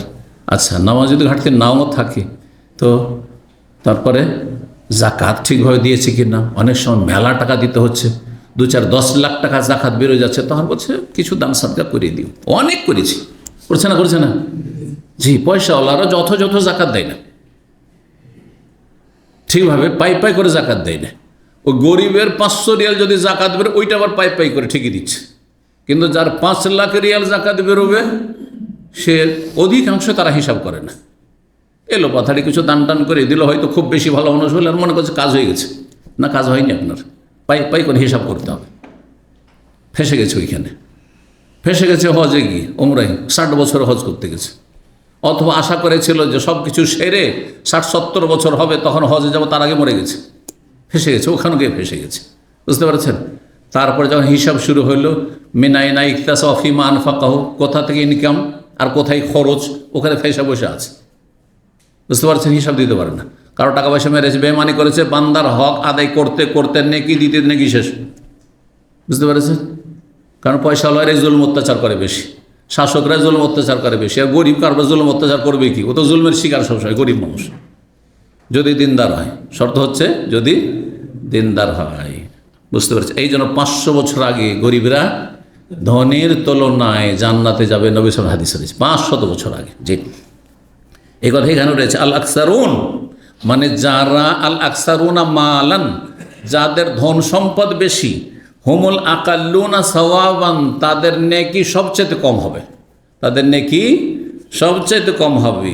ইল্লামান কালা হাকাযা ওয়া হাকাযা, তবে ওই ধনী লোক যে ধন সম্পদকে এদিকে ব্যয় করেছে, ওদিকে ব্যয় করেছে, এদিকে করেছে, ওইদিকে করেছে, ধন সম্পদের যথাযথ হক আদায় করেছে। আল্লাহর হক আদায় করে ধন সম্পদে, জাকাত দিয়েছে ফরজ, তারপরে আত্মীয় স্বজনের হক পুরোপুরি আদায় করেছে, বাবা মা ভাই বেরাদের হক আদায় করেছে, গরিবদের হক আদায় করেছে, তারপরে হ্যাঁ ধন সম্পদ আল্লাহর দিনের খেদমতে নিয়োজিত রেখে ধন সম্পদকে যেখানে লাগে, যে যখন চেয়েছে, যেখানে লেগেছে, মাদ্রাসার জন্য, মসজিদের জন্য, এতিমখানার জন্য, ইসলামী সেন্টারের জন্য, ইসলামের খেদমতের জন্য, দাওয়াতের কাজের জন্য, সব জায়গায় দান করেছে। ইল্লামান কাল হাকাজ, ধন সম্পদ যারা বেশি বেশি খরচ করতে পেরেছে, আর তাদের সংখ্যা একেবারে কম, নগণ্য। যারা সম্পদশালী তাদের মধ্যে অল্প সংখ্যা কিছু লোক আছে যারা উদার অন্তরে, না যার যত পয়সা বেশি তার প্রয়োজন তত বেশি, সে তত হিসাবে, যার ফলে তারা ফেসে যাবে। নবী সাল্লাল্লাহু আলাইহি ওয়াসাল্লাম হাদিস। সুম্মা কাল আলী, তারপরে আবু যার বলছেন, আমাকে নবী সাল্লাল্লাহু আলাইহি ওয়াসাল্লাম বললেন, মাকানাকা, এই জায়গায় তুমি থাকো, মানে খুদ মাকানাক, এই জায়গায় তুমি অবস্থান করো, নড়বেন, লা তাবরাহ, নড়বে না তুমি, ইয়া বাজার হাত্তা, যতক্ষণ আমি ফিরে না আসবো, আমি যাচ্ছি একটু, তুমি অতক্ষণ এখান থেকে সরবে না যতক্ষণ আমি না ফিরে আসছি। ফান্তালাক, নবী সাল্লাল্লাহু আলাইহি ওয়াসাল্লাম চলে গেলেন, হাত্তা গাবা আননি, আমার থেকে অদৃশ্য হয়ে গেলেন, আর দেখতে পাচ্ছি না। ফাসামেতু সাওতান, হঠাৎ করে একটি শব্দ যেন শুনতে পেলাম। ফাতাখাওয়াফতু, তখন আমি আশঙ্কা করলাম, ভয় পেয়ে গেলাম যে কি হইল, নবী সাল্লাল্লাহু আলাইহি ওয়াসাল্লাম কেউ আক্রমণ করে দিল নাকি। এখন ওরেজ আলী রাসূলুল্লাহ সাল্লাল্লাহু আলাইহি ওয়াসাল্লাম, যে রাসূলুল্লাহ সাল্লাল্লাহু আলাইহি ওয়াসাল্লাম কোনো বিপদের সম্মুখীন হয়ে গেলেন নাকি। ফাআরাদতু আন আযহাব, মনটা চাইলো যে আমি দৌড় দিয়ে চলে যাই নবী সাল্লাল্লাহু আলাইহি ওয়াসাল্লামের একটু খোঁজ খবর নেওয়ার জন্য, দেখতে পাচ্ছি না। সুম্মা যাকারতু, তারপরে মনে হয়ে গেল রাসূলুল্লাহ সাল্লাল্লাহু আলাইহি ওয়াসাল্লাম এই বাণী, লা তাবরাহ, তুমি এখান থেকে নড়বে না, এখান থেকে সরবে না। তো কেমন করে সরবো, নিষেধ করেছেন নবী সাল্লাল্লাহু আলাইহি ওয়াসাল্লাম। ফামাকাস্তু, সেখানেই আমি অবস্থান করলাম। বলতো ইয়া রাসূলুল্লাহ, তারপর নবী সাল্লাল্লাহু আলাইহি ওয়াসাল্লাম যখন ফিরে আসলেন তখন বলে, হে আল্লাহ রাসূল, সামিআতু সাওতান, আমি একটি শব্দ শুনেছিলাম হঠাৎ করে।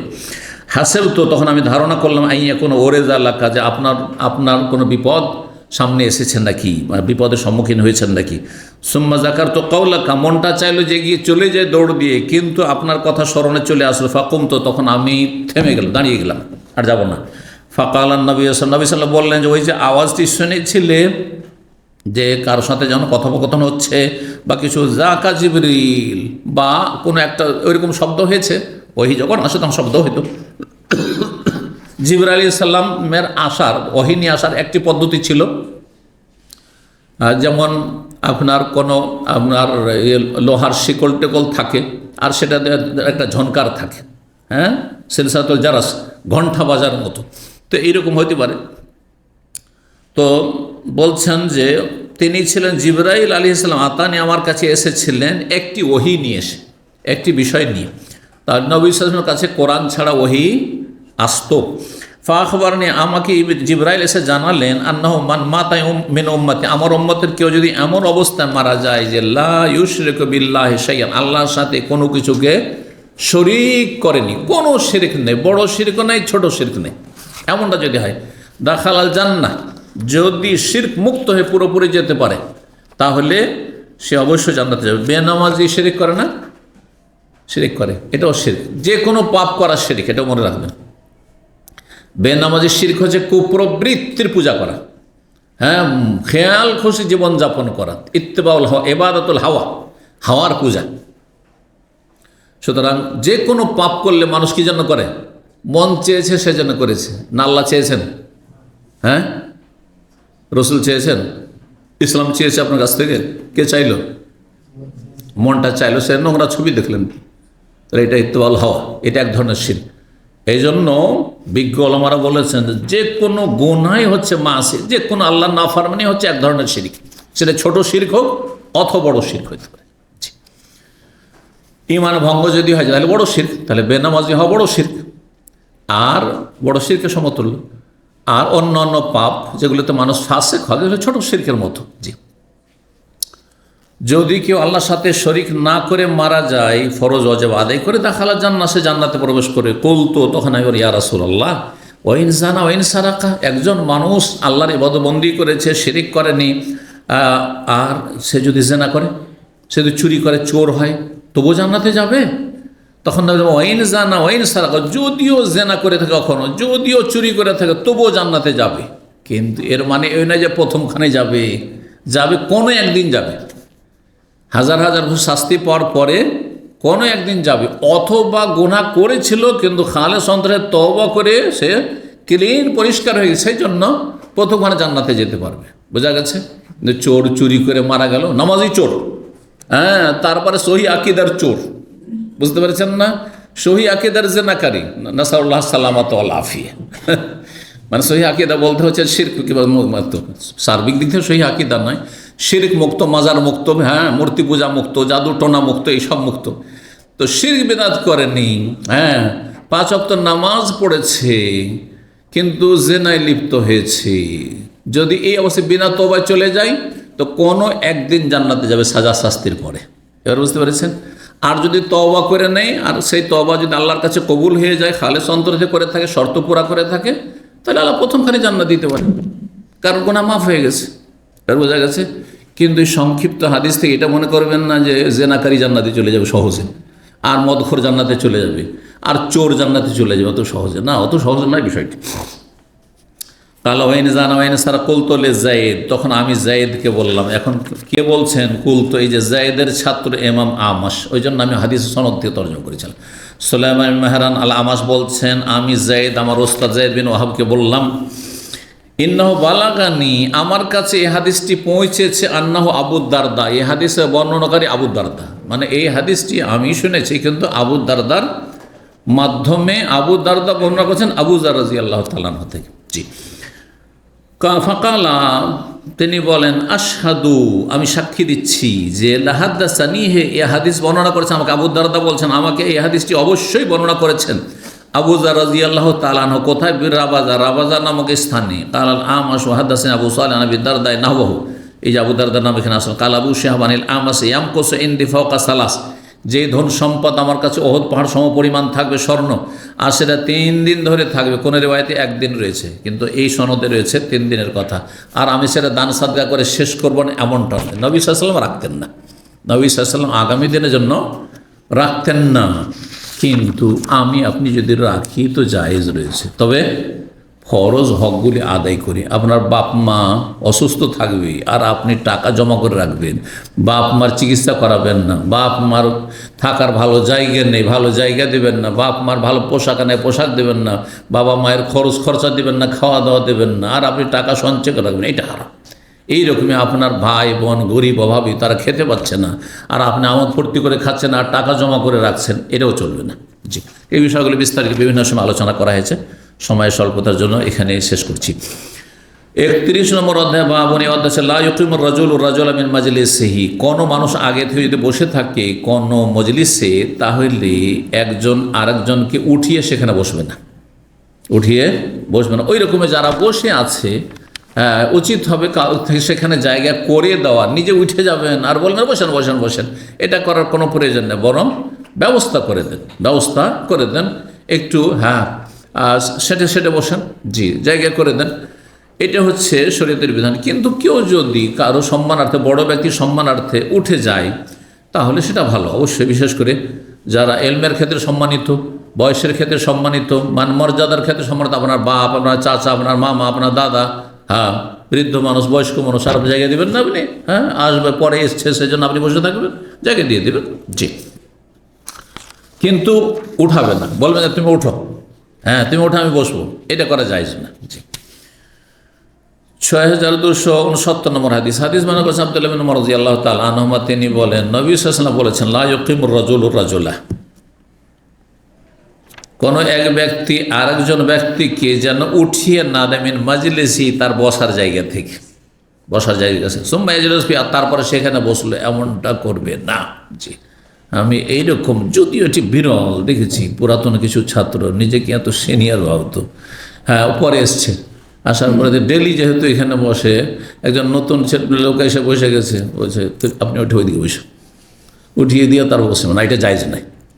যে আপনি পুরাতন ছাত্র 10 বছর 20 বছরের, অথবা আপনি ডেলি এসে সামনে বসেন ওই জায়গাতে, একদিন পিছিয়ে গেছেন আর সেখানে দেখছেন যে একজন অন্য লোক বসে আছে, দেখছেন যে একটু নতুন মুখে বলে যে আপনি একটু পিছনে যান আমি সামনে বসি, এটা জায়েজ নাই, এটা গুনার কাজ।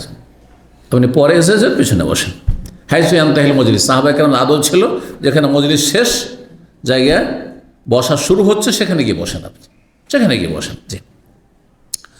32 নম্বর অধ্যায় বাবনে অধ্যায় হচ্ছে ইযা কিলা লাকুম তাফাসসাহু ফিল মাজালিস, যদি আপনাদেরকে বলা হয় যে বসার জায়গা করে দেন, বসার জায়গা একটু প্রশস্ত করেন, একটু সেটে বসেন, সামনে এগিয়ে বসেন, জায়গা হচ্ছেন, অন্যদেরকে জায়গা দেন, তাহলে এই ডাকে সাড়া দিতে হবে। এটি কোরআনের হুকুম, ফাফসাহু, তাহলে প্রশস্ত করে দাও, ইয়াফসাহিল্লাহু লাকুম, আল্লাহ তোমাদের জন্য প্রশস্ত করে দেবেন।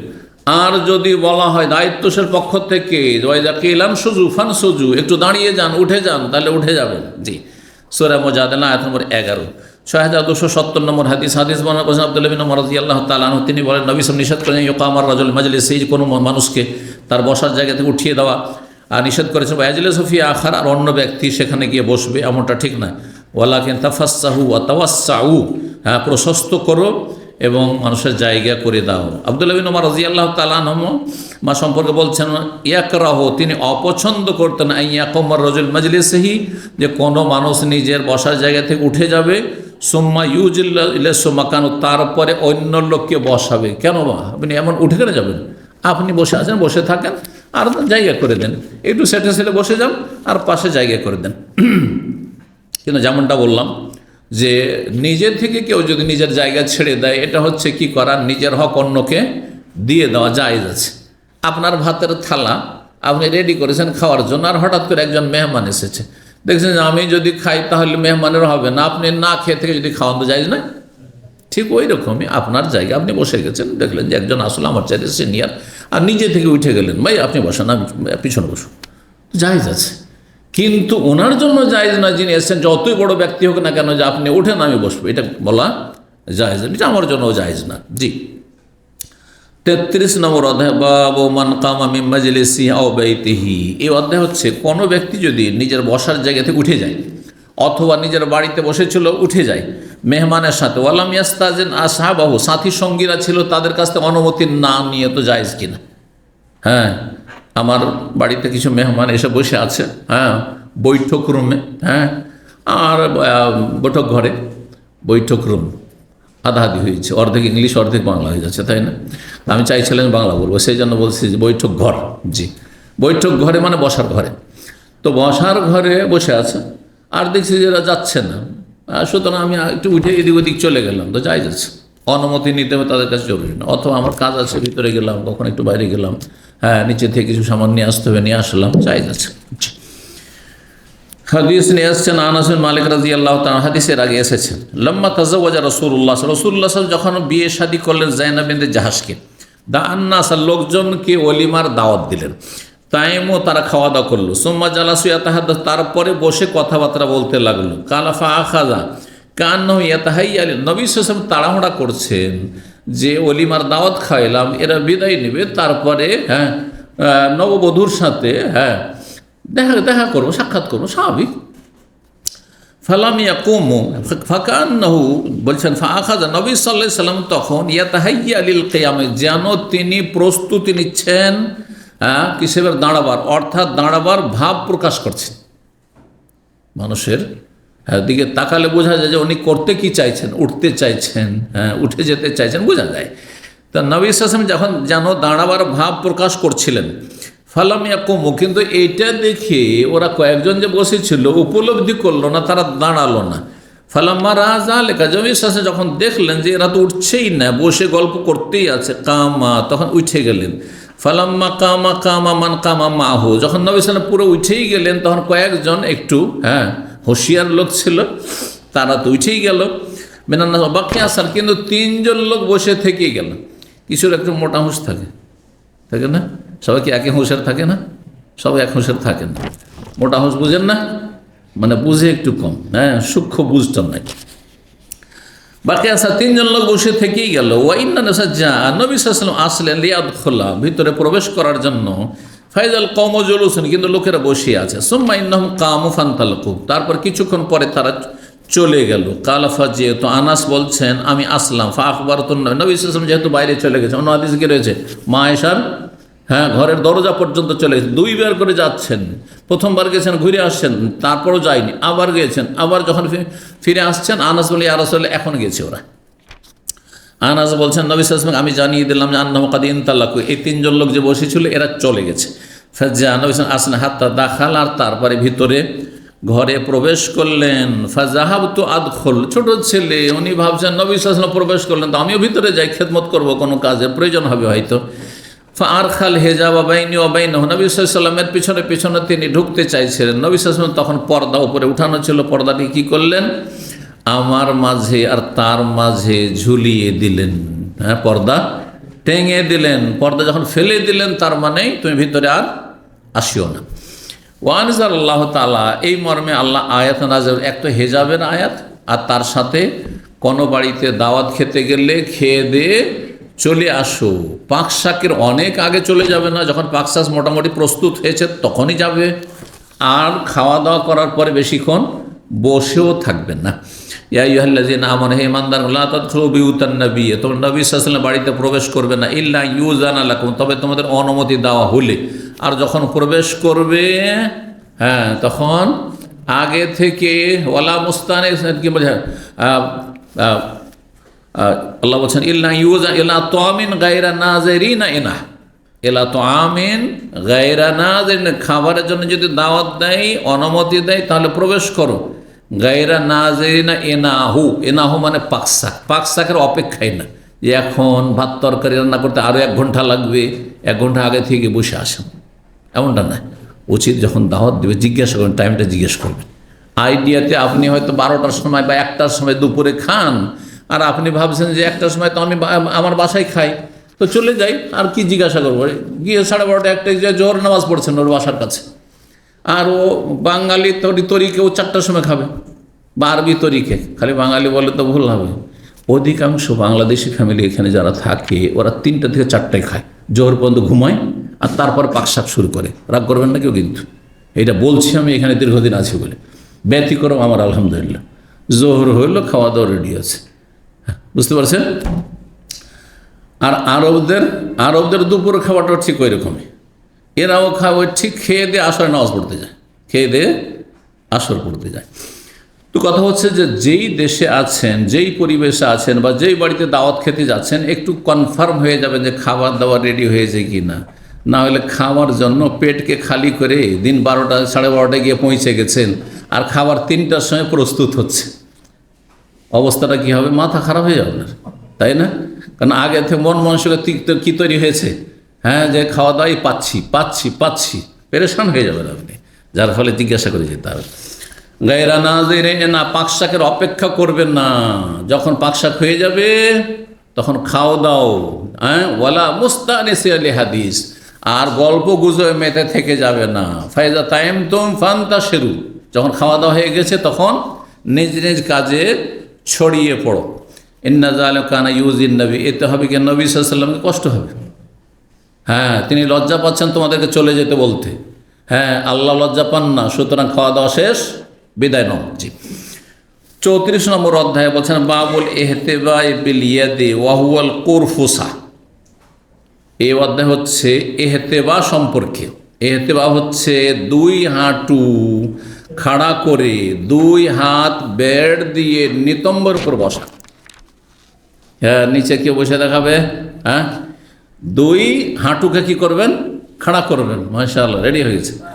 2 হাঁটুকে খাড়া করবেন, 2 হাঁটু খাড়া করে 2 হাত দিয়ে কি করবেন? হ্যাঁ, যেন ধৈর্য আছেন, হাঁটু খাড়া আছে, আর বসবেন আপনি, এইভাবে বসে থাকবেন। কিসের বসে থাকবেন? হ্যাঁ, নিতম্ব, জমিনে নিতম্ব রেখে বসে থাকবেন। আর যদি লুঙ্গি পরে থাকেন, বোঝা গেছে, এহরামের কাপড় পরে থাকেন, বোঝা গেছে কি না? মহিলা যদি সায়া পরে থাকে, আপনার শাড়ি পরে থাকে, আর যদি ভিতরে কোনো রকমের কিছু না থাকে, তাহলে কি অবস্থা হবে? লজ্জাস্থান খোলার আশঙ্কা আছে না নেই? সেই জন্য ইহতিবা নিষেধ করা হয়েছে। আর অধিকাংশ মানুষরা গরিব মানুষ ছিলেন, একটি কাপড় শুধু পরতেন, সেটা এহরামের মতো হুল্লা, নিচে একটা কাপড় আর ওপরে একটা কাপড়, হ্যাঁ, তো বা একটি কাপড়, জুব্বাতি ধরেন। সাহাবায়ে কেন জুব্বার মতো পরলেও ওর নিচে পায়জামা হইতো না, এমনকি হাফ প্যান্টও হইতো না, তাহলে একটা কি থাকতো? শুধু জুব্বাতেও যদি থাকেন আর ওইভাবে বসেছেন, হ্যাঁ, হাঁটু খাড়া করে, আর তারপরে এইভাবে আপনি ধরে নিয়ে, হাঁটু দুটোকে ধরে নিয়ে 2 হাত বেড় দিয়ে ধরে আছেন, আর নিতম্বর বসে আছেন, তো সামনের দিক থেকে লোকেরা আপনার, হ্যাঁ, লজ্জা স্থানের দিকে নজর পড়ে যেতে পারে, যেটি হারাম হবে। জি, এই জন্য নিষেধ করেছেন নবী সাল্লাল্লাহু আলাইহি ওয়াসাল্লাম। এই বসাটিকে আরবি ভাষায় কুরফুসাও বলা হয়, এটা নিষেধ। 6000। আচ্ছা, তারপরে এতে আরেকটি ক্ষতির দিক রয়েছে। যদি লজ্জা স্থান খোলার আশঙ্কা থাকে তাহলে নাজায়েজ, হারাম। একটি কাপড় যদি কারো থাকে, কিন্তু কেউ পায়জামা পরে আছে, ধরেন জুব্বাওয়ালা আজকাল পায়জামা পরে থাকছেন, আর যদি এরকম ইহতিবা করে বসেন মসজিদে, বিশেষ করে জুমার দিনে, আর সেই দিনে ঘুমটা বেশি আসে, তাহলে একজন মানুষ যদি ঝিমায়, কি অবস্থায়? এই ইহতিবার অবস্থায়, হাঁটু খাড়া করে আর এইভাবে ধরে আছে, আর নিতম্বের উপর বসে আছে, আর যদি ঝিমাই, তাহলে কি হবে? হ্যাঁ, আষাঢ় খেয়ে পড়বে না? পড়বে না? আষাঢ় খেয়ে পড়ার আশঙ্কা আছে, ওই জন্য এটি মাকরুহ। তাহলে ইহতিবার 2টো হুকুম, একটা হচ্ছে লজ্জাস্থান খোলার ভয় থাকলে হারাম, নাজায়েজ, বুঝছেন না? আর যদি ঢাকা থাকে, তারপরেও এটি হচ্ছে, এইভাবে বসাটি হচ্ছে মাকরুহ, অপছন্দনীয়। জি, এতে গাফিলতিও আসে, এতে গাফিলতি, কিছু কিছু বসাতে অলসতা আসে, শরীরটা অলস হয়ে যায়। তো হাদিস মনে করছেন আব্দুল্লাহ বিন ওমর রাদিয়াল্লাহু তাআলা আনহু, তিনি বলেন রাআইতু রাসূলুল্লাহ সাল্লাল্লাহু আলাইহি ওয়াসাল্লাম, রাসূলুল্লাহ সাল্লাল্লাহু আলাইহি ওয়াসাল্লামকে দেখেছি বেফেনাইল কাবাতে, কাবার, হ্যাঁ, চত্বরে, ফেনা মানে খোলা ময়দান, কাবার চত্বরে, মুহতাবিয়ান বিয়াদিহি হাকাযা, তিনি নিজ হাত দ্বারা এইভাবেই তিনি কি করেছিলেন? ধরেছিলেন, হাঁটু খাড়া করে 2 হাত দিয়ে ধরেছিলেন, এভাবে বসেছিলেন। কিন্তু নবী সাল্লাল্লাহু আলাইহি ওয়াসাল্লাম এহতেবা করেছেন যে এহতেবাতে ভিতরে এভাবে যে বসেছিলেন, তা ভিতরে কাপড় ছিল অথবা লজ্জাস্থান খোলার আশঙ্কা ছিল না, সেজন্য বসেছেন। এমনটা যদি হয়তো জায়েজ রয়েছে, যদি এমন না হয় যে আপনার মধ্যে অলসতা আসবে অথবা ঝিমাবেন না, এরকম থাকে তো জায়েজ রয়েছে। তো এমন পরিস্থিতি ছিল, কিন্তু যেমনটা বললাম যে অন্য হাদিসে নিষেধ করা হয়েছে, নাহা আইয়াহাতে এবার রাজুলু বেসৌবিহি, নবী সাল্লাল্লাহু নিষেধ করেছেন যে একটা কাপড়কে শরীরে জড়িয়ে থাকবে আর বসে থাকবে আর ভিতরে লজ্জাস্থানে কোনো কিছু নেই, তাহলে লজ্জাস্থান খুলে যেতে পারে। সে হাদিসকে এখানে লাগাইতে হবে। এই জন্য মশলাটি আগেই বলে দিয়েছি যে যদি লজ্জাস্থান খোলার আশঙ্কা থাকে তাহলে না জায়েজ, আর লজ্জাস্থান আশঙ্কা যদি না থাকে আর সেখানে আপনার যদি তন্দ্রা না আসে তাহলে জায়েজ রয়েছে। কিন্তু মসজিদে এইভাবে বসতে নিষেধ করেছেন এই জন্য যে সেখানে তন্দ্রা আসার সম্ভাবনা রয়েছে, গাফিলতি উদাসীনতা চলে আসতে পারে। আল্লাহু আলাম। 35 নম্বর অধ্যায় বলছে বাবু মানিত তাকা বাইনা ইয়াদে আসাব। এই অধ্যায় হচ্ছে কোনো ব্যক্তি যদি নিজ সাথী সঙ্গীদের মাঝে হেলান দিয়ে বসে থাকে তাহলে এটি জায়েজ না অহংকার, এতে প্রকাশ পায়। জায়েজ রয়েছে, নবী সাল্লাল্লাহু আলাইহি ওয়াসাল্লাম বসেছেন। যদি অহংকার বশত না হয়, নিয়ত অহংকার না থাকে, বসে আছেন প্রয়োজনে। অনেক সময় দেখা যায় যে যিনি বিশিষ্ট ব্যক্তি, বড়রা হেলান দিয়ে বসে আছেন, আরবদের মজলিসগুলো দেখছেন হেলান দিয়ে বসে আছেন, আর বাকিরা সামনে বসে আছেন, জায়েজ আছে। আর সবার সামনে আপনি হেলান দিয়ে এভাবে বসে আছেন, তো জায়েজ রয়েছে। কাল খাব্বাব বলছেন রাদিয়াল্লাহু তাআলা আনহু, আতাইতু নবী সাল্লাল্লাহু আলাইহি ওয়াসাল্লাম, আমি নবীর কাছে আসলাম এমন সময় যে ওয়া মুতাওয়াসসিদুন বিবুরদিহি, নবী সাল্লাল্লাহু আলাইহি ওয়াসাল্লাম সেই সময় তার চাদরে হেলান দিয়েছিলেন, চাদরটা রেখে চাদরে হেলান দিয়ে বসেছিলেন। কুলতু, আমি বললাম আল্লাহ তাদুল্লাহ, আপনি কি আল্লাহর কাছে আমাদের জন্য দোয়া করবেন না? ফাকাদা, তখন উঠে বসে গেলেন। হেলান দিয়েছিলেন, নবী সাল্লাল্লাহু আলাইহি ওয়াসাল্লাম বসে গেলেন। হেলান দিয়ে বসা জায়েজ প্রয়োজনে। 6273 নম্বর হাদিস বর্ণনা করছেন আব্দুর রহমান বিন আবি বকর, তার পিতা আবু বকর রাদিয়াল্লাহু তাআলা আনহু, তিনি বলেন কালা রাসূলুল্লাহ সাল্লাল্লাহু আলাইহি ওয়াসাল্লাম বলেন, আলা উখবিরুকুম বিআকবারিল কাবায়ের, তোমাদেরকে জানিয়ে দেব না কি সবচেয়ে বড় কাবিরা গুনাহ সম্পর্কে? কালু বালা ইয়া রাসূলুল্লাহ, বললেন হ্যাঁ অবশ্যই দেন ইয়া রাসূলুল্লাহ, জানিয়ে দেন। কাল আলী শাক, আল্লাহর সাথে শরীক করা, ও উকুকুল ওয়ালিদাইন, এবং মাতা পিতার অবাধ্যতা, মাতা পিতাকে কষ্ট দেওয়া। অবাধ্যতা ব্যাপক অর্থ যে কোনো রকমের কষ্ট দেওয়া বা হক আদায় না করা। 6274 নম্বর হাদিস বর্ণনা করছেন সেই বর্ণনাকারী আবু বকর, অর্থাৎ ওকানা মুত্তাকিয়ান, নবী সাল্লাল্লাহু আলাইহি ওয়াসাল্লাম সেই সময় হেলান দিয়েছিলেন আর উঠে বসে গেলেন। একটি কাবিরা গুনাহ সম্পর্কে সচেতন করার জন্য উঠে বসে গেলেন। ফাকালা, বলেন আলা ওয়া কাউলুজ জুর, শোনো আর মিথ্যা কথা বলা। অন্যের বাদ ওয়া শাহাদাতুজ জুর, মিথ্যা কথা বলাও কাবিরা গুনাহ, কিন্তু মিথ্যা কথার চাইতে বড় কাবিরা গুনাহ হচ্ছে আকবরুল কাবায়ের, হচ্ছে মিথ্যা সাক্ষী দেওয়া। মিথ্যা দুই রকম, মানে এই নয় যে আজকাল দুনিয়াদার যারা, ওরাও মিথ্যা, একটা হচ্ছে সাদা মিথ্যা, একটা কালো মিথ্যা। এমন নয়, কিন্তু মিথ্যা মানে একটা মিথ্যা যাতে অন্যের ক্ষতি হয়, এটা কাবিরা গুনাহ। আর যদি কেউ ব্যক্তি জীবনে কোনো মিথ্যা কথা বলে যার দ্বারা কারো ক্ষতি নেই, তাহলে সবসময় কাবিরা নয়, তবে অনেক বেশি যখন হয়ে যাবে তখন কাযযাবদের দলে শামিল হবে, তখন কাবিরা গুনাহ হবে। জি, তো এখানে ওয়াকাউলুজ জুর মানে শাহাদাতুর, মিথ্যা সাক্ষী দেওয়া। মিথ্যা সাক্ষী দিলে কি হয়? কারো হক নষ্ট করা হয়, তাই না? মিথ্যা সাক্ষী দিয়ে একজন দোষীকে নির্দোষী বানিয়ে দিলেন, অথবা নির্দোষী মানুষকে দোষী বানিয়ে দিলেন। একজন ভালো মানুষকে সন্ত্রাসী বানিয়ে দিলেন, খুনি বানিয়ে দিলেন, ভালো মানুষকে অপরাধী বানিয়ে দিল, অথচ অপরাধী না। অথবা একজন অপরাধীকে মিথ্যা সাক্ষী দিয়ে তাকে ফেরেশতা বানিয়ে দিল। এই জন্য এটি হচ্ছে সবচেয়ে বড় কাবিরা গুনাহ। তাহলে মিথ্যারও বিভিন্ন স্তর আছে। মিথ্যা অধিকাংশগুলি কাবিরা, কিন্তু কাবিরার মধ্যে আকবরুল কাবায়ের, সবচেয়ে বড় কাবিরা যেগুলি, তার একটি হচ্ছে মিথ্যা সাক্ষী দেওয়া। ফামাযালা ইউকার, নবী সাল্লাল্লাহু আলাইহি ওয়াসাল্লাম বারবার করে কথাটির পুনরাবৃত্তি করেছিলেন, ওয়া শাহাদাতুজ জুর বা ওয়া কাউলুজ জুর, হাত্তা কুলনা, আমরা ভয় পেয়ে বললাম, লাইতাহু সাকাতা, নবী সাল্লাল্লাহু আলাইহি ওয়াসাল্লাম যদি নীরব হয়ে যেতেন তো ভালো হতো। মানে এত সাহাবায়ে কেরাম শঙ্কিত হয়েছেন। 36 নম্বর অধ্যায় হচ্ছে বাবু মান আসরাফি মাশিহি লিহাজাতিন আও কাসদিন, কোন ব্যক্তি যদি চলার সময় দ্রুত চলে, একটু দ্রুত চলে, সবাই স্বাভাবিক চলছে, হাঁটছে, আর একজন খুব স্পিডে যদি পাশ দিয়ে আপনার চলে যায়, এটাকে অনেকে মাইন্ড করে। দেখবেন যে আপনি মসজিদে বেরোচ্ছেন বা মসজিদে যাচ্ছেন, পাশ দিয়ে অন্য মুসাল্লিরা যাচ্ছে, আর খুব যদি আপনি একটু জোরে যান, যদিও মসজিদে জোরে যাওয়া ঠিক নয়, কিন্তু মসজিদে বেরিয়ে আসার আপনার কাজ আছে, হয়তো এমার্জেন্সি, আপনার ডানে বামের লোকেরা খুব আস্তে ধীরে চলছে স্বাভাবিক গতিতে, আর আপনি খুব দ্রুত যাচ্ছেন, তো জায়েজ কিনা? জায়েজ, প্রয়োজন থাকলে। বলছেন কোনো ব্যক্তি যদি চলার সময় দ্রুত বেগে চলে, লিহাজাতেন কোনো প্রয়োজনের তাগিদে, আওকাসদিন বা বিশেষ কোনো উদ্দেশ্য আছে। 6275 নম্বর হাদিস বর্ণনা করছেন উকবা বিন হারিস, তিনি বলেন সাল্লাম নবী আসরা, নবী সাল্লাল্লাহু একদিন আসরের সালাত পড়লেন। সুন্নত হচ্ছে সালাত, ফরজ সালাতের পরে জিকির আজকার করা, ভালো জিকির আজকার রয়েছে, সেগুলি করা। আসরা, কিন্তু সালাম ফেরার পরে নবী সাল্লাল্লাহু আলাইহি ওয়াসাল্লাম দ্রুত বেরিয়ে গেলেন। সুম্মা দাখাল বাইত, তারপরে বাড়িতে প্রবেশ করলেন। কারণ নবী সাল্লাল্লাহু আলাইহি ওয়াসাল্লাম বাড়িতে কিছু এমন দান সাদকা করার জন্য সম্পদ রেখে এসেছিলেন, স্বর্ণ, যেটা তিনি ভুলে গেছিলেন। তিনি চেয়েছেন নামাজের আগে সেটা বিতরণ করে দেবো, হ্যাঁ মুসলিম মাঝে, এই জন্য দৌড় দিয়ে গেলেন ছুটে, আর তারপর নিয়ে আসলেন। তো প্রয়োজনে মানুষ দৌড়ে যেতে পারে। আর একটু অধ্যায় আমরা শেষ করিনি, 37 নম্বর অধ্যায় বাবুসারির অধ্যায় হচ্ছে পালং ব্যবহার করা সম্পর্কে।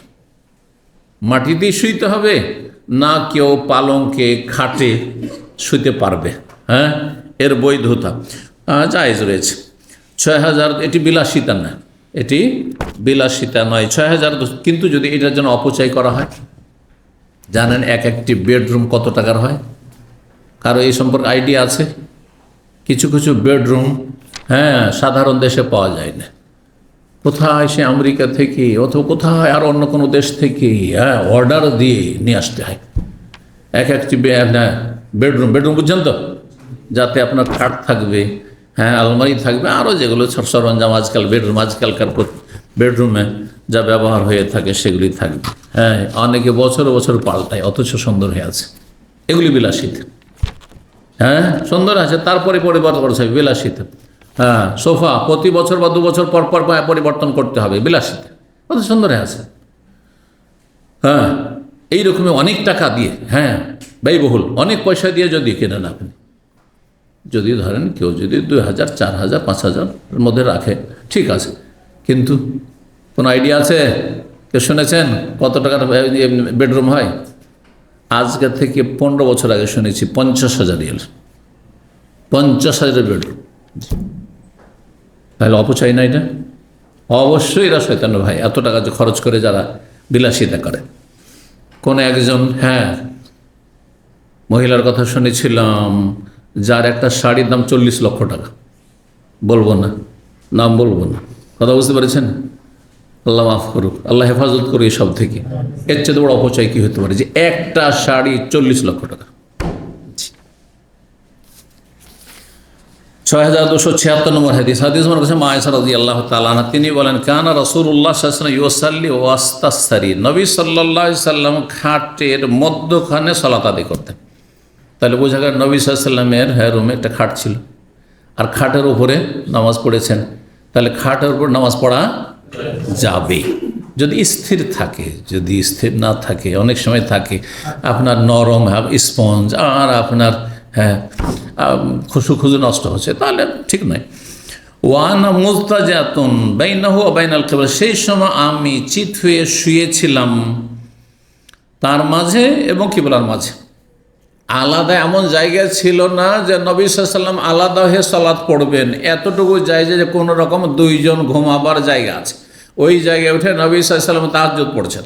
মা আয়েশা রাদিয়াল্লাহু আনহা সেই সময় শুয়ে আছে। নাকি স্বামী স্ত্রী 2 জন উঠে যেতে হবে জরুরি? আপনি তাহাজ্জুদ গুজার 1 ঘন্টা তাহাজ্জুদ পড়ছেন, আপনার স্ত্রী যদি শুয়ে থাকে তো টেনে হেঁচড়ে উঠাবেন, এই আমি তাহাজ্জুদ পড়বি না, না না না, এটা শরীর নবী সাল্লাল্লাহু আলাইহি ওয়াসাল্লাম করেননি এটা। হ্যাঁ, নফল এবাদত বন্দেগী মানুষের ইচ্ছার উপরে ছেড়ে দেন, উৎসাহিত করতে পারেন যে চলো তুমিও কিছু পড়ো, কিন্তু এই না যে আগে তোকে তাহাজ্জুদ ধরতে হবে। কিছু লোক আছে এরকম চরমপন্থী, ও ভালো মানুষ হোক আর না, ওর স্ত্রীকে ভালো দেখতে চাই, হ্যাঁ, ও সৎ না, অসৎ চরিত্রের, কিন্তু স্ত্রী সতী চায়, এই স্ত্রী একবার পাক পবিত্রা চায়। জি না, এরা কখনো পায় না, আগে নিজে ভালো মানুষ হইতে হবে। ওয়ানা মুস্তাজাতুন, আমি শুয়েছিলাম চিত হয়ে, তার মাঝে মানে তিনি যে সালাত আদায় করছেন ওই জায়গার মাঝে আর কিবলার মাঝে।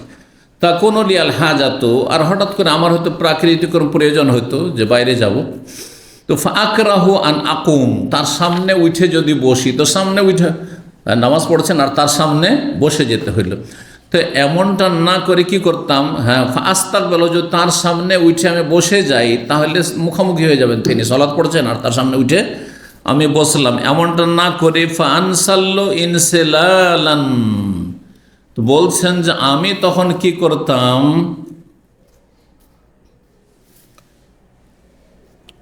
ইনসেলাল মানে হচ্ছে একটু ঘুষকে ঘুষকে সরে যাওয়া, ঘসকা বুঝেন, হ্যাঁ বলতে পারেন এই ভাষাটি পিছলিয়ে, কেউ অনুবাদ করেছেন পিছলিয়ে পিছলিয়ে বেরিয়ে যাওয়া, মানে বসে গেলে সামনাসামনি হয়ে যাচ্ছে, সুতরাং ধীরে ধীরে ধীরে ধীরে সরে গিয়ে ওই শুয়ে কী করেন পিছলে গিয়ে, বিছানায় পিছলে গিয়ে আমি সরে পড়লাম, জি। অথবা আমি ধীরে ধীরে সেখান থেকে ঘষকে গেলাম, আমরা ঘষকে যাওয়া ব্যবহার করেন এই শব্দটি, হ্যাঁ ঘষকে যাওয়া, জি। এই ছিল হাদিস, আর এখানেই আজকের আলোচনা শেষ করছি। ওয়াজাজাকুমুল্লাহ খাইরান। আল্লাহ রাব্বুল আলামিন আপনাদের দিন দুনিয়া যেন বরকত দান করেন, সমস্ত বালা মুসিবত থেকে অনিষ্ট থেকে আল্লাহ যেন হেফাজতে রাখেন, সুস্থ রাখেন, নিরাপদ রাখেন, এবং যে যেখানে আছেন আল্লাহ রাব্বুল আলামিন সার্বিক কল্যাণ দান করেন। রব্বানা আতিনা ফিদ দুনিয়া হাসানা ওয়া ফিল আখিরাতি হাসানা ওয়া কিনা আযাবান্নার। ছেলে মেয়েদেরকে যারা ছেড়ে এসেছেন, পরিবার পরিজন সবাই ছেড়ে এসেছেন, আল্লাহ রাব্বুল আলামিন তাদেরকে যেখানে থাকুক না কেন আল্লাহ যেন হেফাজতে রাখেন। রব্বানা হাব লানা মিন আজওয়াজিনা ওয়া যুররিয়াতিনা কুররাতা আ'য়ুন ওয়াজআলনা লিল মুত্তাকিনা ইমামা। ওয়া সাল্লাল্লাহু ওয়া সাল্লামা আলা নবিয়িনা মুহাম্মদ ওয়া আলা আলিহি ওয়া সাহবিহি আজমাইন।